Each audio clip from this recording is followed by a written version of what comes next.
கிறிஸ்துவுக்குள் அன்புக்குரிய சகோதர சகோதரிகளே, இந்த நாளிலும் தேவனுடைய கிருபையினால நாம் அனைவரும் கூடி வந்து தொடர்ந்து இந்த ஒரு தொடர் வேத ஆராய்ச்சி பாடங்களுக்குள்ளாக கடந்து செல்லும்படிக்கு தேவன் கிருபையாய் நம்மளை கூட்டி சேர்த்திருக்கிறார். அந்த வகையிலே நம்முடைய பிதாவாகிய தேவனிடத்திலே நம்முடைய ஆண்டவரும் இரட்சகருமா இருக்கிற யாசுவா மெசியாவின் மூலம் எல்லா துதி சோதரங்களையும் நாம் ஏறெடுத்துக் கொண்டு இந்த நாள்ல நம்ம என்ன ஒரு பாடம் பார்க்க இருக்கிறோம்னா, இஸ்ரேல் பற்றின தீர்க்க தரிசனம் அப்படிங்கிற ஒரு தொடர் வேத ஆராய்ச்சி கூட நம்ம ஆலோசனை பண்ணலாம்.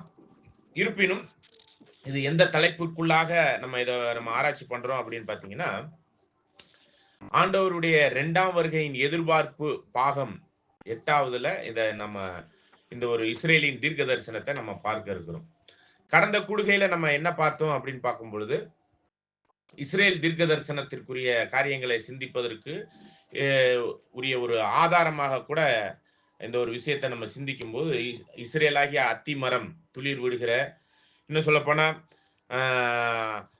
தாவீதின் கூடாரத்தை எழுப்பித்து கட்டுகிற அந்த வாக்குத்தத்தத்தினுடைய ஒரு விஷயத்தை அப்போஸ்தலர்ல உள்ள அந்த வசனங்களுக்குள்ளாக நம்ம சிந்தித்து, இன்னும் அதுல உள்ள காரியத்தினுடைய தெளிவுகளுக்குள்ளாக வரும்பொழுது, தானியேல் 12ஆம் அதிகாரத்துல அவருடைய ஜனங்களை, இஸ்ரேல் தேசத்தின் ஜனங்களை கூட்டி சேர்க்கக்கூடிய ஒரு விஷயம் எப்ப நடக்கும் அப்படிங்கிற ஒரு காரியமும், மிகாயேல் எப்பொழுது திரும்ப வந்து எழுந்து நின்று அந்த ஆண்டவராகிய யாசுவா மெசியா திரும்ப 2ஆம் வருகையில எப்ப வருவாருங்கிற ஒரு தீர்க்க தரிசன காரியங்களை சிந்திக்கும் போதுதான், பாலாக்கும் அருவருப்பு ஸ்தாபிக்கப்பட்டதிலிருந்து 1335 நாள் சென்ற பிறகு ஆண்டவர் 2ஆம் வருகையில வந்து அந்த அற்புதமான ஆசீர்வாதமான நாள் ஸ்டார்ட் ஆயிருக்கும் அப்படிங்கிறத தானியேல் 12ஆம் அதிகாரம் 10லிருந்து சில வசனங்களை நம்ம வாசித்து அந்த காரியங்களுக்குள்ளாக கடந்து போகும்போதுதான், அந்த பாலாக்கும் அருவருப்பு எப்ப ஸ்தாபிக்கப்பட்டது அப்படின்னு பார்க்கும்போது 539 ஏடியில போப்பு மார்க்கத்தினுடைய அந்த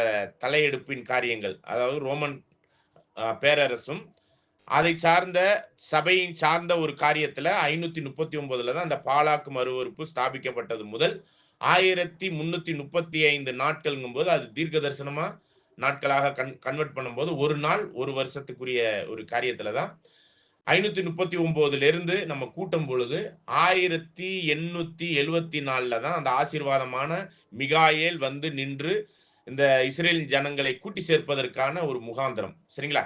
அப்ப அந்த இஸ்ரேல் தேசத்தை கூட்டி சேர்ப்பதற்கான முகாந்திரத்துக்குரிய இன்னும் தெளிவான தீர்க்க தரிசனத்தை தான் இந்த பாடத்துல இன்னும் தெளிவா பார்க்க போறோம். சரிங்களா? அந்த வகையில எசேக்கியேல் 37ஆம் அதிகாரத்தை தொடர்ந்து 38ஆம் அதிகாரத்தை கூட நம்ம அடுத்தடுத்த கூடுகையில நம்ம சிந்திக்கலாம். அதை தொடர்ந்து தான் நம்ம இன்னொரு காரியத்தையும் பார்த்தோம்.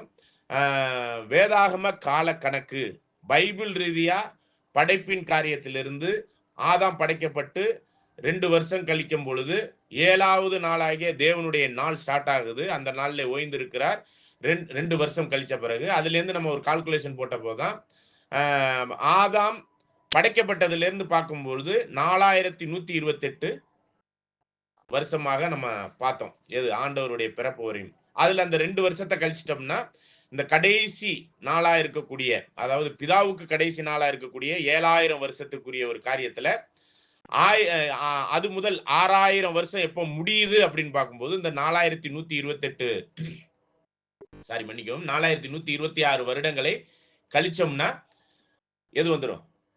6000 வருஷத்தினுடைய நிறைவு பகுதி. சரிங்களா? 7வது 1000 வருஷம் அல்லது கர்த்தருடைய நாள், ஆண்டவருடைய 2ஆம் வருகையின் நாள், ஓய்வு நாள், கடைசி நாள், அந்த நாள் அப்படிங்கிற பைபிள்ல சொல்லப்பட்டிருக்கிற அநேக அந்த அந்த அந்த ஒரு நாள், நியாய தீர்ப்பின் நாள் அப்படிங்கிற ஒரு அந்த நாள் எப்ப ஸ்டார்ட் ஆகும்னு பார்க்கும்போது, 6000 வருஷம் முடியும் போது 7வது 1000 வருஷத்துல எது ஸ்டார்ட் ஆயிருங்க?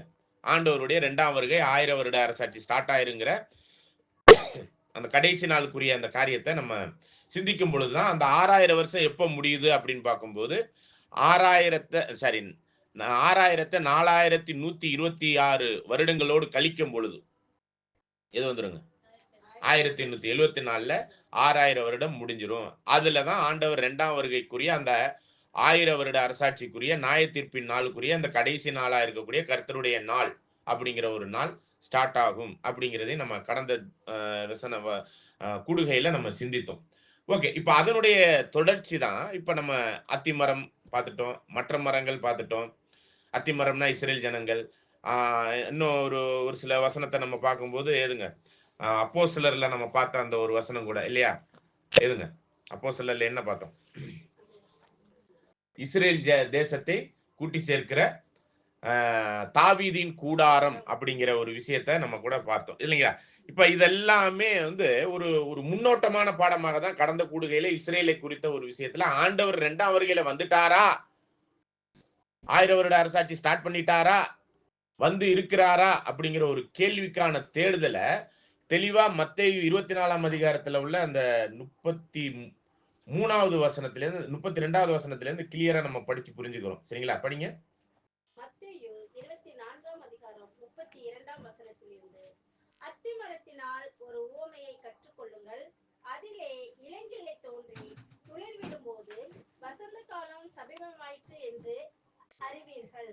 அப்படியே இவைகளையெல்லாம் நீங்கள் காணும்போது அவர் சமீபமாய் வாசல் அருகே வந்திருக்கிறார் என்று அறியுங்கள். அதாவது அநேக அடையாளங்களை அதுக்கு முந்தின வசனத்துல இருந்து நிறைய சொல்லி இருக்கிறாருங்க. மேக்சிமம் அடையாளம்லாம் என்னன்னு பாத்தீங்கன்னா ஆவிக்குரிய அடையாளங்கள். என்ன சொல்ல போனா மேலான இஸ்ரேலா இருக்கக்கூடிய பரலோக இஸ்ரேலுக்குரிய ஒரு அடையாளங்களை தான் அநேகமா சொல்லியிருக்காரு. அது வந்து முழுவதும் சபையை மையப்படுத்தின அடையாளங்கள். வெளியரங்கமான ஒரு அடையாளத்தை எதுல சொல்லிட்டாருன்னா இவைகள் எல்லாம் சம்பவிக்கும் பொழுது அப்படிங்கிற ஒரு கடைசியா மிக முக்கியமான ஒரு ஓமையை சொல்லி முடிக்கும் போது என்ன சொல்றாருங்க? 2ஆம் வருகையில வந்திருக்கிறேங்கிறத அத்தி மரத்தை வச்சு கண்டுபிடிச்சுக்கங்கன்ட்டாரு. சரிங்களா? அப்ப ஆக்சுவலா அந்த அத்தி மரம் அப்படிங்கிறது என்னங்கிறத நம்ம ஏற்கனவே பல பாடங்கள்ல பார்த்துட்டோம். தொடர்ந்து இந்த 2ஆம் வருகையின் எதிர்பார்ப்புங்கிற பாடத்துல. அதுல அந்த அத்தி மரங்கிறது யாரதான் குறிக்குதுன்னு பார்த்துட்டோம். இஸ்ரேல் தேசம். மற்ற மரங்கள் சொல்லும்போது மற்ற தேசங்கள். சரிங்களா? அப்ப இதெல்லாம் சுதந்திரம் அடைஞ்சது 1947, 48ல எல்லாம் எல்லா நாடுகளுமே சுதந்திரம் அடைஞ்சிருச்சு. எல்லா நாடுகளுமே தன்னிறைவுக்குரிய ஒரு சூழ்நிலை தனித்தனி நாடுகளா இயங்கக்கூடிய சின்ன சின்ன நாடுகள் கூட ஒரு நாடுன்னு அங்கீகரிக்கப்பட்டிருக்கு. பூட்டான், நேபாள் இதெல்லாம் சின்ன சின்ன நாடுகள் கூட நம்ம என்ன பார்க்கிறோம்? இப்படியாக வந்திருக்குனாக்க அதுதான் 2 அடையாளங்களுக்குரிய வெளியரங்கமான ஒரு விஷயத்த நம்ம என்ன எப்படி ஆவிக்குரிய கண்கள்ல புரிஞ்சுக்கணும்னா, முதலாவது அத்திமர துளிர் விட்டுருச்சு அப்படின்னாக்க அவர் 2ஆம் வருகையில வந்து வாசல் அருகே மேகத்தின் மேல் வந்து இருக்கிறாருங்கிறது பூமியில நடக்கக்கூடிய வெளியரங்கமான ஒரு அடையாளம்ட்டார். இன்னொரு இது என்னன்னா ஆண்டவர் 2ஆம் வருகையில வந்தது மட்டும் இல்ல ராஜ்யமும் ஸ்டார்ட் ஆயிருச்சு அப்படிங்கறத லூக்காவுல பார்க்கும்போது எப்படி சொல்லிட்டாரு? அத்தி மரத்தையும் பாருங்க, மற்ற எல்லா மரமும் அந்தந்த தேசங்களுக்குரிய அந்த ஒரு தேசமா மாறி இருக்குனாக்க ராஜ்யமும் ஸ்டார்ட் ஆயிருச்சு அப்படிங்கிற ஒரு காரியத்தையும் அங்க சொல்லி இருக்கிறத லூக்காவுல பார்த்தோம். சரிங்களா? அப்படிங்கும்போது நம்ம அத்திமரம் துளிர் விட்டது எப்படி, என்ன மாதிரி சூழ்நிலையில இந்த இஸ்ரேல் காரியங்களுக்குரிய தீர்க்க தரிசனம் நிறைவேறி இருக்குது? இப்ப இன்னைக்கு பாருங்க 2024 ஆயிருச்சு இல்லைங்களா? அப்ப இதெல்லாம் எப்படி தேவன் கொண்டாந்து இப்படி கொண்டாந்து இஸ்ரேல் ஜனங்களை கூட்டி சேர்த்தார்? நம்முடைய மிகாயலாகிய யாசுவா மெசியாவாகிய நம்முடைய ஆண்டவரை வைத்து எப்படி இதை செய்தார் அப்படிங்கிற ஒரு கேள்விக்கான தேடுதல் தான் இன்றைய பாடம். சரிங்களா? அதுதான் என்னன்னா இஸ்ரேலை பற்றிய தீர்க்க தரிசனம். ஆண்டவருடைய 2ஆம் வருகையின் எதிர்பார்ப்புல இஸ்ரேலை பற்றிய தீர்க்க தரிசனத்தின் முதல் பாகத்தை நம்ம பார்க்கிறோம். சரிங்களா? ஏன்னா இப்ப நிறைவேறி முடிஞ்சது அத்திமரம் துளிர் விட்டு தான் இருக்குது, ஒரு நாடாதான் மாறி இருக்க ஒழிஞ்சு ஆக்சுவலா ரிசல்ட் என்ன தெரியுங்களா? கடைசியில ரிசல்ட் என்னன்னு பாத்தீங்கன்னா இப்ப இருக்கிற இஸ்ரேல் தேசம் இருக்கு இல்லையா? இந்த பாடத்தினுடைய இது என்னன்னா இப்ப இருக்கிற இஸ்ரேல் தேசத்தினுடைய அந்த ஜியோகிராபிக்கல் இதெல்லாம் பாத்தீங்கன்னா ஒரு எனக்கு தெரிஞ்சு ஒரு 10, 15 வருஷத்துக்கு முன்னாடி நினைக்கிறேன். 20 வருஷம் நினைக்கிறேன். இந்த காசாவை வந்து திருப்பி கொடுத்துட்டாங்க. இப்ப காசாக்காரங்க தான் இப்ப என்ன பண்ணிட்டு இருக்கிறாங்க? சண்டை போட்டு அந்த ஒரு யுத்தம் ஒரு 1.5 வருஷமா நடந்துகிட்டு இருக்கு இல்லையா? அதை திருப்பி கொடுத்ததுதான். ஆனா அதுக்கு முன்னாடி இந்த காசா யார்கிட்ட வந்துருச்சு? அத்திமரம் துளிர் விட்டு வந்த பிறகு, அதாவது இஸ்ரேல் தேசமாக வந்த பிறகு காசா யாருடைய கட்டுப்பாட்டுல இருந்துச்சுன்னு பாத்தீங்கன்னா இஸ்ரேல் தேசத்தின் கூட கட்டுப்பாட்டுல இருந்துச்சு. அநேக நாடுகள் மற்ற ஏனைய காரியங்கள்லாம் சேர்ந்து அமெரிக்காவினுடைய இன்வால்வ்மெண்ட் மற்ற யூரோப் நாடுகளுடைய இன்வால்வ்மெண்ட்ல அந்த காசா நாட்டை திருப்பி கொடுத்துருங்க, காசா பகுதியையும் மேல உள்ள ஒரு பகுதியையும் திருப்பி கொடுத்துருங்கன்னு சொல்லி தான் அதை கொடுத்ததின் விளைவு திரும்ப தீவிரவாதம் உள்ள வந்து திரும்ப என்ன பண்ணிட்டாங்க? விசேஷ விதமா இஸ்ரேல் ஜனங்களை பழைய ஏற்பாட்டுல இருந்தும் சரி இப்பயும் சரி எப்பயும் சரி அவங்களை அட்டாக் பண்றதுன்னா எப்பதான் அட்டாக் பண்ணுவாங்க? புறஜாதிகள். சரிங்களா? இப்ப கடைசியா காசாவில இருந்த தீவிரவாதிகள் எல்லாம் அட்டாக் பண்ணாங்களே, எந்த நாள்ல அட்டாக் பண்ணாங்க தெரியுமா? ஒரு பண்டிகையில தான் இஸ்ரேல் தேசத்தினுடைய இந்த பஸ்கா போன்ற பண்டிகையில தான் என்ன பண்ணுவாங்க, அட்டாக் பண்ணுவாங்க. அவங்க அங்க ஜெபம் பண்ணிக்கிட்டு இருப்பாங்க. அந்த நேரத்துல உள்ளறைக்கு போயிருவாங்க. அவங்க ஜெபத்த பண்ணுவாங்களா, ஆயுதத்த எடுப்பாங்களா? அப்ப அந்த மாரியான சூழ்நிலையில தான் இதுவரையும், அதாவது ஆதியிலேருந்து நான் சொல்றேன். இஸ்ரேல் தேசத்தின் ஆதியிலேருந்து. ஆதி ஆகமத்திலன்னு சொல்லல. இஸ்ரேல் தேசம் என்கிற உருவாக்கப்பட்ட அந்த அந்த காரியத்திலேருந்து, கானானுக்கு போய் சேர்ந்தாங்க பார்த்தீங்களா? எகிப்து நாட்டில இருந்து. அது முதல் அவங்க அந்த நாட்டினுடைய எல்லைகளை பிடிக்கும் போதெல்லாம், அவங்கள மற்ற ஜாதியார், மற்ற தேசத்தார் அவங்கள வந்து அட்டாக் பண்ணணும்னு நெனச்சா, எந்த நேரத்தில தான் அவங்கள இது பண்ணுவாங்க?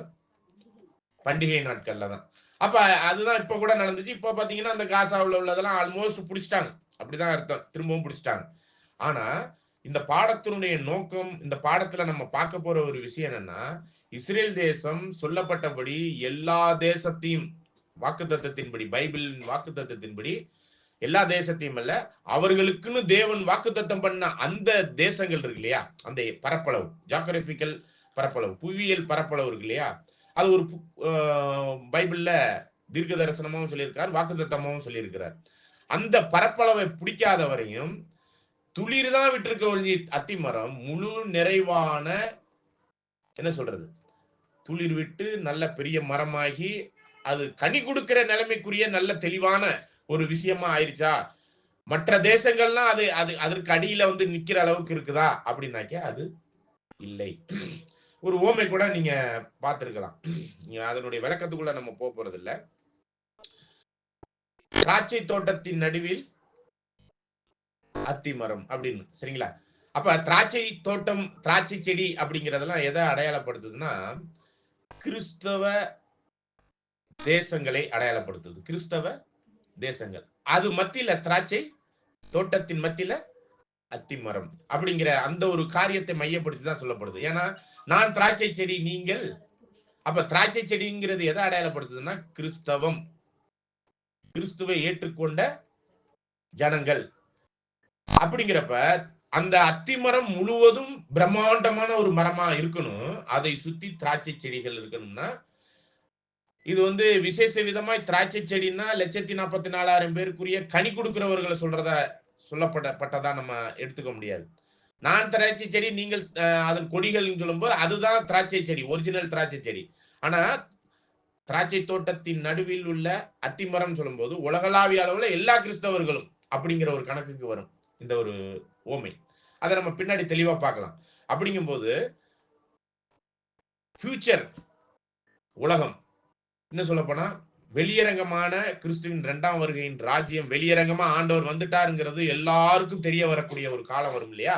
அந்த காலகட்டத்துல எல்லா தேசங்களும், ஹிந்து, முஸ்லிம் மற்ற எல்லா தேசமும் ஒரே கடவுள், ஒரே தெய்வம், ஒரே மத்தியஸ்தர், ஒரே மொழி, ஒரே மதம் என்ற ஒரு கொள்கைக்குள்ளான ஒரு விஷயம் வரப்போகுது. இதெல்லாம் தீர்க்க தரிசன நிறைவேறுதல் இருக்குது.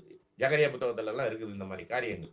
அது நடக்கணும்னா, முதல்ல இந்த அத்திமரம் துளிர் தான் விட்டுருக்க ஒழிஞ்சு, ஒரு பிரம்மாண்டமான மரமாயிருச்சான்னு பார்த்தீங்கன்னா, அதுக்கான வளர்ச்சி குடுத்துக்கிட்டு இருக்கு. இன்னைக்கு பாருங்க, அந்த அத்திமரமாக இஸ்ரேல் தேசம், அந்த தேசத்திலிருந்து வெளியாகக்கூடிய அறிவுபூர்வமான, இந்த ஞானமான காரியங்களுக்குரிய உலக அறிவுபூர்வத்த பத்தி பேசுறேன். ஆவிக்குரிய அறிவுபூர்வங்களை பத்தி நான் பேசல. அந்த ஞானமான கண்டுபிடிப்புகள் எல்லாம் நம்ம கையாளுகிற ஒவ்வொரு விஷயமும், இந்த பல்பினுடைய அ வெ கரண்ட வச்சு பல்ப்ல கரண்ட் கொண்டு வந்தவர் யாருங்க? அ. ஆ அவரெல்லாம் பேசிக்கா பார்த்தீங்கன்னா, எ ஐசக் நியூட்டன்லேருந்து இவங்க எல்லாமே அந்த அறிவுபூர்வமான கண்டுபிடிப்புகளுக்கு பேக்கிரவுண்ட்ல இருந்து பண்ணதெல்லாம் யாருன்னு பார்த்தீங்கன்னா, யூதர்கள் தான். அணுகுண்டினுடைய ஆல்பர்ட் ஐன்ஸ்டீன் இருக்கிறார் இல்லையா? அவர் கூட பேசிக்கா அவர் யாருன்னு பார்த்தீங்கன்னா, அப்ப இந்த மாரியான காரியங்கள் எல்லாம் பெரிய பெரிய கண்டுபிடிப்புகள் எல்லாம் நோபல் பரிச வருஷம் வருஷம் 100% நோபல் பரிசுல ஏறக்குறைய 80% நோபல் பரிசுகளை பெறுகிற அந்த விஞ்ஞானபூர்வமான அந்த ஒரு நோபல் பரிசுகளை பெறுற நாடு, ஒரே நாடு யாருதான்? அஹ்? அமெரிக்கான்னு. அதுல பேக்ரவுண்ட்ல யார் தான் இருப்பாங்கன்னு பாத்தீங்கன்னா, இந்த யூதர்கள் தான் இருப்பாங்க. இப்ப அமெரிக்காவை ஆண்டுகிட்டு இருக்கிறதே யாரு? ட்ரம்ப் வந்ததே யாரால? தெரியுங்களா? பேக்ரவுண்ட் யாருன்னு தெரியுமா? அவர் யூதர்களுக்கு சப்போர்ட் பண்ணுவார். எந்த ஒரு விஷயம். காரணம் யூதர்களுடைய அந்த ஒரு பொருளாதாரமும் சரி, அறிவு நுட்பமும் சரி, காரியங்களா இருந்துச்சு. அப்ப அந்த ஒரு காரியத்திற்குரிய எல்லா விஷயமும் உலகளாவிய அளவுல அவங்களுடைய பிரம்மாண்டமான விஷயம் டைரக்டாவோ இன்டைரக்டாவோ இஸ்ரேலை சார்ந்துதாங்க எல்லா நாடுமே இருக்குது இன்னைக்கு. எந்த ஒரு கண்டுபிடிப்புமே சரி, சரிங்களா? அது வெப்பன் சிஸ்டமா இருந்தாலும் சரி, மெடிக்கல் அப்படிங்கிற அந்த ஒரு காரியமா இருந்தாலும் சரி, அறிவுபூர்வமான எந்த ஒரு காரியங்களும் அவர்களுடைய அறிவின் நுட்பத்தினுடைய வெளிப்பாடுகள் தான். சரிங்களா? அப்ப அந்த ஒரு காரியத்தினுடைய இத நம்மலாம் என்ன பண்ணிக்கிட்டு இருக்கோம்னா, காப்பி அடிச்சு வேணா நம்ம புதுசா கண்டுபிடிச்சோம்னு சொல்லலாம் ஒழிஞ்சு, மெயின் பேஸே என்னதான்? அவங்க தான். சரிங்களா? அப்ப அந்த ஒரு காரியம் இன்னும் சொல்ல ஒரு சில பேர்லாம் இந்த இஸ்ரேல் தேசத்த பத்தி சொல்லும் பொழுது, எப்படி சொல்லுவாங்க அப்படின்னு பார்த்தீங்கன்னா, அ எ என்ன எலிமினாட்டிஸ் அப்படிம்பாங்களே, அப்படின்னா யாருன்னு தெரியுங்களா? அதனுடைய அர்த்தம், அதனுடைய காரியம் என்னன்னு தெரியுங்களா? எலிமினாட்டிஸ் அப்படின்னா? தெரியுமா தெரியாதுங்களா? சரி, நீங்க Googleல போய் போட்டு பாருங்க. அவர்கள் இந்த உலகத்துக்கு வாழ தகுதி இல்லாதவர்கள் அப்படின்னு உலகமே சொல்லும். அவங்க தான் உலகத்தை இன்டைரக்ட்டா ஆண்டுகிட்டு இருப்பாங்க. சரிங்களா? அப்படிப்பட்ட ஒரு விஷயம். அதனுடைய பொருள் வந்து இன்னும் ரொம்ப தெளிவா சொல்லலாம். அதுக்கான பாடம் எதுவும் இல்ல. அப்ப அந்த லிஸ்ட்ல எந்த தேசம் முதல்ல இருக்குன்னு பார்த்தீங்கன்னா, இந்த யூதர்களாகிய இஸ்ரேல் தேசம். அப்ப அ அவங்க அவங்களுடைய அந்த முசாட் அப்படிங்கிற அந்த என்ன சொல்றது? அந்த ஸ்பை அது தமிழ்ல எப்படி சொல்றது? ஒற்றர்கள். அ உளவுத்துறை இல்லைங்களா? அந்த உளவுத்துறை எல்லா நாடுகள்லயும் அவங்களுடைய உளவுத்துறையினுடைய இயக்கத்துல தான் காரியங்கள்ல எல்லா நாட்டுகளுடைய ரகசியமும் அவங்க கையில இருக்கும். சரிங்களா? இன்னும் அ ஒவ்வொரு நாட்டையுமே மறைமுகமா ஆளுகிறார்கள் அப்படிங்கிறது தான். இந்த உளவுத்துறையினுடைய சக்சஸ்ல நெறைய விஷயம் இருக்குதுங்க. இந்த இஸ்ரேல் தேசத்தினுடைய அந்த உளவுத்துறையினுடைய காரியங்கள். அப்ப அந்த அளவுக்கு இந்த உலகத்தை மறைமுகமா ஆண்டு கொண்டிருக்கிறவர்கள். ஆனா அந்த நாட்டினுடைய சைஸ் இன்னைக்கு எவ்வளவு பெரிய சைஸ் தெரியுங்களா? இந்தியாவ பொறுத்தமட்டுல கேரளா சைஸ் தான். கேரளா நாடு எப்படி இருக்கு? ஒரு என்னமோ கேரட் சைஸ்ல இருக்கு பார்த்தீங்களா எப்படி? ஒரே நீளமா. அது அது நீங்க ஃபுல் மேப்ல பார்த்தீங்கன்னா, ஒரு கேரட் சைஸ்ல இருக்கக்கூடிய ஒரு பரப்பளவுல இருக்கக்கூடியது தான். யாது? இஸ்ரேல். அது இன்னும் சொல்லப்போனா அந்த அந்த கேரளா நாட்டுக்கு நடுவுல ஒரு ஆறு ஓடி வந்தா எப்படி இருக்கும்? அது மாரி தான் அந்த இஸ்ரேல் நாட்டுல யோர்தான் நதி ஓடி வந்து அ எரும் அ இதுல சவக்கடல்ல வந்து விழுவும். சவக்கடல்ங்கிறது எந்த ஒரு உலகளாவிய அளவுல சமுத்திரங்கள் இருக்கு இல்லையா? அதுல வந்து விழுவாது. அது ஆசியா கண்டத்துல உள்ள ஒரு கண்டத்துக்குள்ள இருக்கக்கூடிய ஒரு கடல். சரிங்களா? அந்த சவக்கடலினுடைய சிறப்பு என்னன்னு பார்த்தீங்கன்னா, அந்த தண்ணி மேல நடக்கலாமா நம்ம. யார் போனாலும் நடக்கலாமா. சரிங்களா? அ வாழவும் முடியாது. அதனால தான் அதுக்கு பேர் என்ன? அதனால தான் அதுக்கு பேர் என்ன? சவக்கடல். சரிங்களா? Dead sea. சரிங்களா? காரணம் என்னன்னா, இந்த உலகத்துல உள்ள எல்லா கடல்களிலும் அந்த கடல்ல தான் உப்பு தண்ணி அதிகம். உப்பு அதிகம். சரிங்களா? அதனால அதுல நடக்க முடியும். உயிரினங்கள் வாழ முடியாது. இதுக்கு ஒரு தீர்க்க தரிசன அடையாளத்துல ஒரு பாடம் இருக்கு. சரிங்களா? அத பின்னாடி பார்க்கலாம். சரிங்களா? யோர்தான் நதி அப்டின்னே ஒரு பாடம் இருக்கு. சரிங்களா? ஓகே. அப்ப அந்த அந்த அந்த அந்த கடல் வரையும் வந்து ஒரு மலையிலேருந்து தோன்றி, எர்மோன் அப்படிங்கிற ஒரு மலையிலேருந்து தோன்றி, அது சவக்கடல்ல வந்து உழுவும். அந்த பக்கம் அந்த ஆத்துக்கு இந்த பக்கம் இருக்கக்கூடிய அந்த ஒரு பரப்பளவில் உள்ள நிலப்பரப்பு தான் இஸ்ரேல் தேசம். முழு இஸ்ரேல் தேசமும் இப்ப இருக்கிறது என்ன சைஸ்ன்னா, இந்த கேரளா சைஸ் தான். அதுக்கு பெருசாலாம் ஒண்ணும் இல்ல. சரிங்களா? ஓகே. அப்படிப்பட்ட இந்த தேசம் இவ்வளவுதானா இஸ்ரேல் தேசம்னு பார்த்தீங்கன்னா, வாக்குத்தத்தம் பண்ணப்பட்ட அந்த பரப்பளவு இருக்கு இல்லையா? புவியியல் பரப்பளவு இருக்கு இல்லையா? அது இந்த கேரட் சைஸ் இல்ல. இன்னும் அரபு நாடுகள்ல உள்ள இன்னும் அ பகுதி இப்ப இருக்கிற இந்த கேரளா சைஸோட இன்னும் டபுள் மடங்குக்குரிய ஏரியா இன்னும் என்ன பண்ண வேண்டியிருக்குன்னா, அவங்க கவர் பண்ணி அவங்களுடைய ஆட்சிக்குள்ளாக அத்திமரம் இன்னும் என்ன பண்ண வேண்டியிருக்கு? துளிர் விட்டுருச்சுங்க. பிரம்மாண்டமா செழித்து ஓங்கக்கூடிய ஒரு காலம் இன்னும் வரவில்லை. புரியுதுங்களா? ஆனா இப்ப துளிர் விடுறதுக்கு காரணம் யாரு? இப்ப துளிர் விடுறதுக்கு காரணம் யாரு? ஆண்டவருடைய 2ஆம் வருகை தான் காரணம். சரிங்களா? அது பட்டுப்போக காரணம் என்ன? அப்படிங்கிறதுக்கு நம்ம பார்ப்போம் அந்த பாடத்துல. சரிங்களா? அப்ப பட்டு போனது இத்தனை காலத்துக்கு பட்டு போயிருந்துச்சு. இப்ப திரும்ப எப்படி துளிர் விட்டுருக்கு? துளிர் விட்டது இப்ப ஒரு சின்ன சைஸ்ல தான் இருக்குது. இது இன்னும் டபுள் சைஸ்ல மாறணும். அப்படிலாம் மாறி முடியும் பொழுது, உலகமே அவங்க கண்ட்ரோல்ல தான் இருக்கும். இந்த பூமியின் குடிகள் எல்லாம் யார தான் நாடி வந்து நிப்பாங்கன்னு பார்த்தீங்கன்னா, இஸ்ரேல் நாட்டை தான். எந்த நாடுமே இருக்காதுங்க. எந்த நாட்டிலயும் பிரதமர் இருக்க மாட்டாரு. எந்த நாட்டிலயும் எந்த ஒரு காரியத்திற்குரிய இது இருக்காது. உண்மையிலே இஸ்ரேல் தேசத்துக்கிட்ட தேவன் இருக்கிறார் அப்படிங்கிறத எல்லாரும் அறிஞ்சுக்குவாங்க. எல்லாரும் அறிஞ்சு அவங்க கடவுள் தான் உண்மை கடவுள்னு சொல்லிட்டு இருக்கிற கடவுள் எல்லாம் இப்ப இருக்குதுல்ல. ஆர்சியில இருக்கிற எந்த கல்லா இருந்தாலும் சரி, சிஎஸ்சில இருந்த எந்த சிலுவையா இருந்தாலும் சரி, இல்ல என்னது எந்த கோயில்?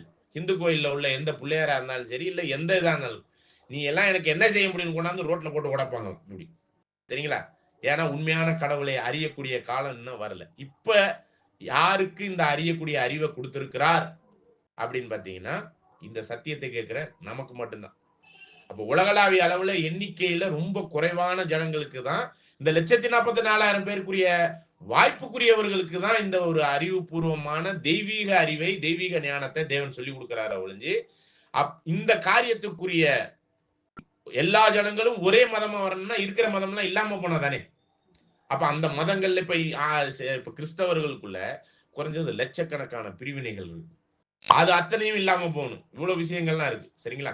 அப்ப அதெல்லாம் இல்லாம போய், உலக மதங்கள்லாம் இல்லாம போய், ஒரே தேசம், ஒரே மதம், ஒரே அரசாங்கம், ஒரே தேவன், ஒரே கர்த்தர் அப்படிங்கிற ஒரு தன்மைக்குரிய ராஜாங்கம் அமையப்படக்கூடிய ஒரு விஷயத்துல எல்லாரும் மனதார ஏற்றுக்கொள்வார்கள். யாருடைய ராஜ்யத்தை? சரிங்களா? அது இப்ப வந்திருக்கான்னா, அது இல்ல. சரிங்களா? இப்ப ஆண்டவர் 2ஆம் வருகையில வந்திருந்தாலும் சத்துருக்கள் நடுவிலே அவர் என்ன பண்ணிக்கிட்டு இருக்காரு? ஆட்சி பண்ணி கொண்டிருக்கிறார். அப்ப அதுல யாராச்சும் பிரம்மாண்டமா ஏய் அப்படிங்கிற அளவுக்கு எந்திரிச்சு நின்னாலே போட்டு தள்ளிடுவார். அதான் ராஜாக்களே இல்லாம போனது. சரிங்களா? ராஜாக்களே வெட்டிட்டார். அவருக்கு கோவத்தை மட்டும் பண்ணிடக்கூடாது. சரிங்களா? வந்து ஆட்சி பண்ணிக்கிட்டு இருக்கிற ராஜா கிட்ட அப்படி அப்படி ஏதாச்சும் அப்படின்னு முறைச்சாலே என்ன ஆயிரும்? அவ்வளவுதான் தான் அர்த்தம். சரிங்களா? அப்ப ஒவ்வொரு விஷயமும் அவருடைய கண்காணிப்புல தான் நடந்துகிட்டு இருக்கு. ஏன் பிரம்மாண்டமா ஓப்பனா இன்னும் வந்து சேரல, வந்து அந்த ஒரு காரியத்தை வெளியரங்கமா செய்யல அப்படிங்கும்போது தான் அவர் வருகை, வந்திருத்தல் மற்றும் வெளிப்படுதல் அப்படிங்கிறது 2 பார்ட்ல 3 பார்ட்ல இருக்குது. அதனால அந்த காரியங்கள்லாம் நிறைவேறுவதற்கு பெரிய தடையா இருக்கிறதே யார்தான்? வெளியரங்கமா அவருடைய ராஜ்யத்தை பிரம்மாண்டமா வெளியரங்கமா வந்து செய்வதற்கு தடையா இருப்பது யார் தெரியுங்களா? இந்த ரூம்குள்ள இருக்கிறவங்க தான். இந்த சபை மட்டும் ரெடி ஆகி போயிடுச்சுன்னா அது பிரம்மாண்டமான வெளியரங்கமான ராஜ்யம் வெளியரங்கமாயிரும். நான் சபை ஆக மாட்டேன், ஆனா சத்தியம் மட்டும் கேட்பேன் அப்படிங்கிற ஒரு நிலைமையில இருக்கிறதுனாலதான் எது வெளியரங்கமாக மாட்டேங்குது. அவருடைய பிரம்மாண்டமா அதனால அவரு சரி நீங்களும் பொறுமையா வாங்கப்பா அப்படின்னு சொல்லிட்டு 2 பேதுரு 3ஆம் அதிகாரம் 10வது வசனமா 9வது வசனம் படிக்கிறோம் இல்லையா? படிங்க. 2 பேதுரு 3ஆம் அதிகாரம் 10ஆம் வசனம். 3 நினைக்கிறேன் 9 நினைக்கிறேன். தாமதிக்கிறார் என்று சிலர் எண்ணுகிறபடி கர்த்தர் தமது வாக்குத்தத்தத்தை குறித்து எதுக்கு தாமதிக்கிறார்னா வாக்குத்தத்தம் பண்ணப்பட்ட அந்த ஜனங்கள் ரெடியானுங்கிறதுக்காக தான் தாமதிச்சுக்கிட்டு இருக்காராம். ஆனா அதுக்கு முன்னாடி உள்ள 7வது வசனத்தை படிங்க. இப்பொழுது இருக்கிற வானங்களும் பூமியும் அந்த வார்த்தையினாலே அக்கினிக்கு இரையாக வைக்கப்பட்டு தேவ பக்தி இல்லாதவர்கள் நியாயத்தீர்க்கப்பட்டு அழிந்து போகும் நாள் வரைக்கும் காக்கப்பட்டிருக்கிறது. தொடர்ந்து அப்ப அந்த இது அழிவுங்கிறது நிச்சயமா இருக்குது. வசனம் கிளியரா சொல்லிருச்சு. அந்த நியாய தீர்ப்பின் நாள். பிரியமானவர்களே அது கர்த்தருக்கு ஒரு நாள் 1000 வருஷம் போலவும் 1000 வருஷம் ஒரு நாள் போலவும் இருக்கிறது என்கிற இந்த ஒரு காரியத்தை நீங்கள் அறியாதிருக்க வேண்டாம். தாமதிக்கிறார் என்று சிலர் அப்ப இந்த உலகத்தின் 2ஆம் உலகத்தின் அழிவு குறித்து தாமதிக்கிறார் என்று நம்மளுக்குள்ள ஒரு எண்ணம் வரும். இந்த சத்தியத்தை கேட்டவங்க அநேகர் வந்து கேட்கிற கேள்வியே இதுதான். என்னங்க ஆண்டவர் 2ஆம் வருகையில வந்துட்டாருங்கிறீங்க, ராஜ்யம் வந்துருச்சுங்கிறீங்க. அப்ப வந்து டக்குன்னு எல்லாத்தையும் தீமையெல்லாம் எடுத்துட வேண்டியதானே?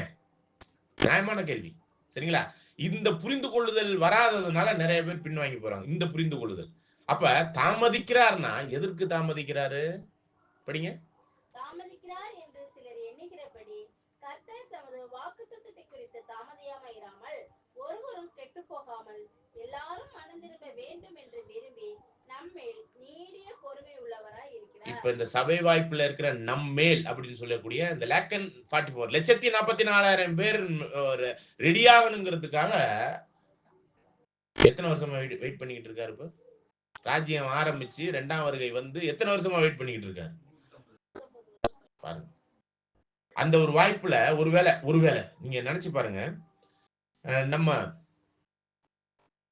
அந்த 1874லயே சபை முடிஞ்சிட்டாதான் சும்மா ஒரு கருத்துக்கு வச்சுக்குவோம். சும்மா ஒரு கருத்துக்கு. ஏன்னா 1000 வருட அரசாட்சி 2ஆம் வருகை வந்துட்டாலே சபை முடிஞ்சிருக்கணுங்கிற ஒரு எதிர்பார்ப்பு இருக்கு இல்லையா? அந்த வகையில. நம்ம அப்ப பொறக்க கூட இல்லையே. நம்மலாம் எப்ப பொறந்தவங்க நம்ம? நம்மலாம் எப்ப பொறந்தவங்க? இங்க வயசானவங்கள ஒரு வயசு சொல்லுங்களேன். கடைசியா உள்ள வயசு. பிறந்த வருஷத்த சொல்லுங்க. 60. அதுக்கு முன்னாடி யாரும்? 50. சரிங்களா? அப்ப நல்லா நெனச்சு பாருங்க. நம்ம அ ஆண்டவர் 2ஆம் வருகை வந்து எத்தன வருஷம் கழிச்சு பொறந்திருக்கிறோம். நம்மளுக்கு இந்த வாய்ப்ப குடுத்துக்கிட்டு இருக்கிறாருன்னா பாருங்க. எப்படி கடந்து வந்திருக்கு நம்ம கைக்கு இந்த ஒரு வாய்ப்புன்னு பாருங்க. சரிங்களா? அப்ப இதுதான் ஆச்சரியமான ஒரு விஷயம். இன்னும் அந்த ஒரு சபை வாய்ப்பு முடியல அப்படிங்கிற ஒரு மைண்ட்ல வச்சுட்டு இப்ப பாடத்துக்குள்ள போவோம். சரிங்களா? இப்ப தேவனுடைய திட்டம் என்ன? தேவன் ஒரு திட்டம் வச்சிருக்கிறார். இல்லையா? தேவபக்தியுள்ள சரிங்களா? சந்ததியை மல்கியா 2ஆம் அதிகாரம் 15வது வசனம். படிங்க. அவர் ஒருவனை அல்லவா படைத்தார், ம். ஆவி அவரிடத்தில் பரிபூரணமாய் இருந்ததே, பின்ன ஏன் ஒருவனை படைத்தார்? தேவ பக்தியுள்ள சந்ததியை பெறும்படிதானே. பாருங்க, தேவ பக்தியுள்ள சந்ததியை பெறுறதுக்காக தான் அந்த ஒருவனை படைத்தார். சரிங்களா? அப்ப அந்த ஒருவர் யாரு? ஆதாம். ஆதாம். அப்ப ஆதாம படைச்சுட்டு, ஆதாமினுடைய சந்ததிக்குள்ளாக யார் வரணும்னு எதிர்பார்த்து படைச்சாராம்? தேவ பக்தியுள்ள சந்ததி வரணும். முதல் உலகத்துல வந்துச்சா? அல்ல. 2ஆம் உலகத்துல வந்துச்சா? வந்து இருக்கிறீங்க இங்க. ஓகே, சந்தோஷம். அப்ப இந்த தேவபக்தி உள்ள சந்ததி யாருக்குள்ளாக வரணும்னு சொல்லி வாக்குத்தத்தம் கொடுத்தாரு? முதன்னு ஆதாமுக்குள்ள. ஆதாம் வீட்ல சொன்னார். டைரக்டா அந்த மனுஷன்கிட்ட பேசுனது யாருகிட்ட? ஆபிரகாம் கிட்ட தான் பேசினார். சரிங்களா? உன் சந்ததிக்குள் பூமியின் குடிகள் எல்லாம் ஆசீர்வதிக்கப்படும். இது வந்து 12ஆம் அதிகாரம் 12 ஆதியாகமம் 12 2வது 1 2 வசனத்தை கூட வாசிங்க. ஆதியாகமம் 12 வசனம் 1, 2.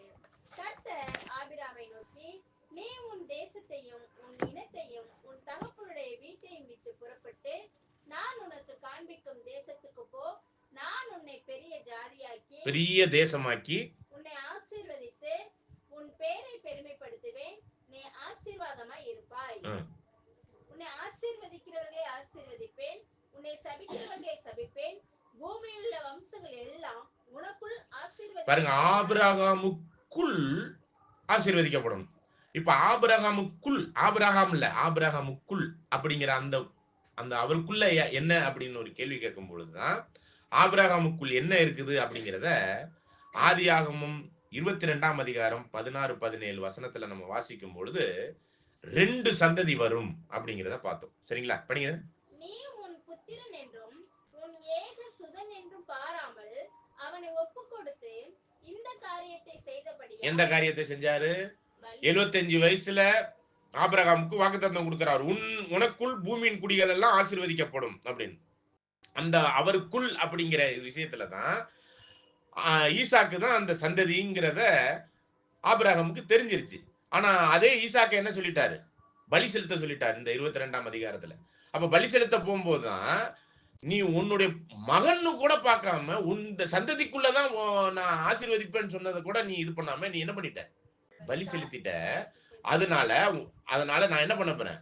நான் உன்னை ஆசீர்வதிக்கவே ஆசீர்வதித்து உன் சந்ததியை வானத்தின் நட்சத்திரங்களைப் போலவும் கடற்கரை மணலைப் போலவும் பெருகவே பெருக பண்ணுவேன் என்றும் உன் சந்ததியார் தங்கள் சத்துருக்களின் வாசல்களை சுதந்திரித்துக் கொள்வார்கள் என்றும் நீ என் சொல்லுக்கு கீழ்ப்படிந்தபடியினால் உன் சந்ததிக்குள் பூமியுள்ள சகல ஜாதிகளும் ஆசீர்வதிக்கப்படும் என்றும் என் பேரில் ஆணையிட்டேன் என்று கர்த்தர் சொல்லுகிறார் என்றார். பாருங்க, என்ன மாதிரி ஆணைனா அவர் தலை மேல அடிச்சு சொன்ன மாதிரி சொல்லி இருக்கிறாரு. என்னன்னா ஆபிரகாமுக்குள் அப்படின்னு சொன்னது ஆபிரகாம நேரடியா அப்படிங்கிற மாதிரி சொல்லாம ஆபிரகாமுக்குள் என்ன வரணும்? இப்ப சந்ததி. சரிங்களா?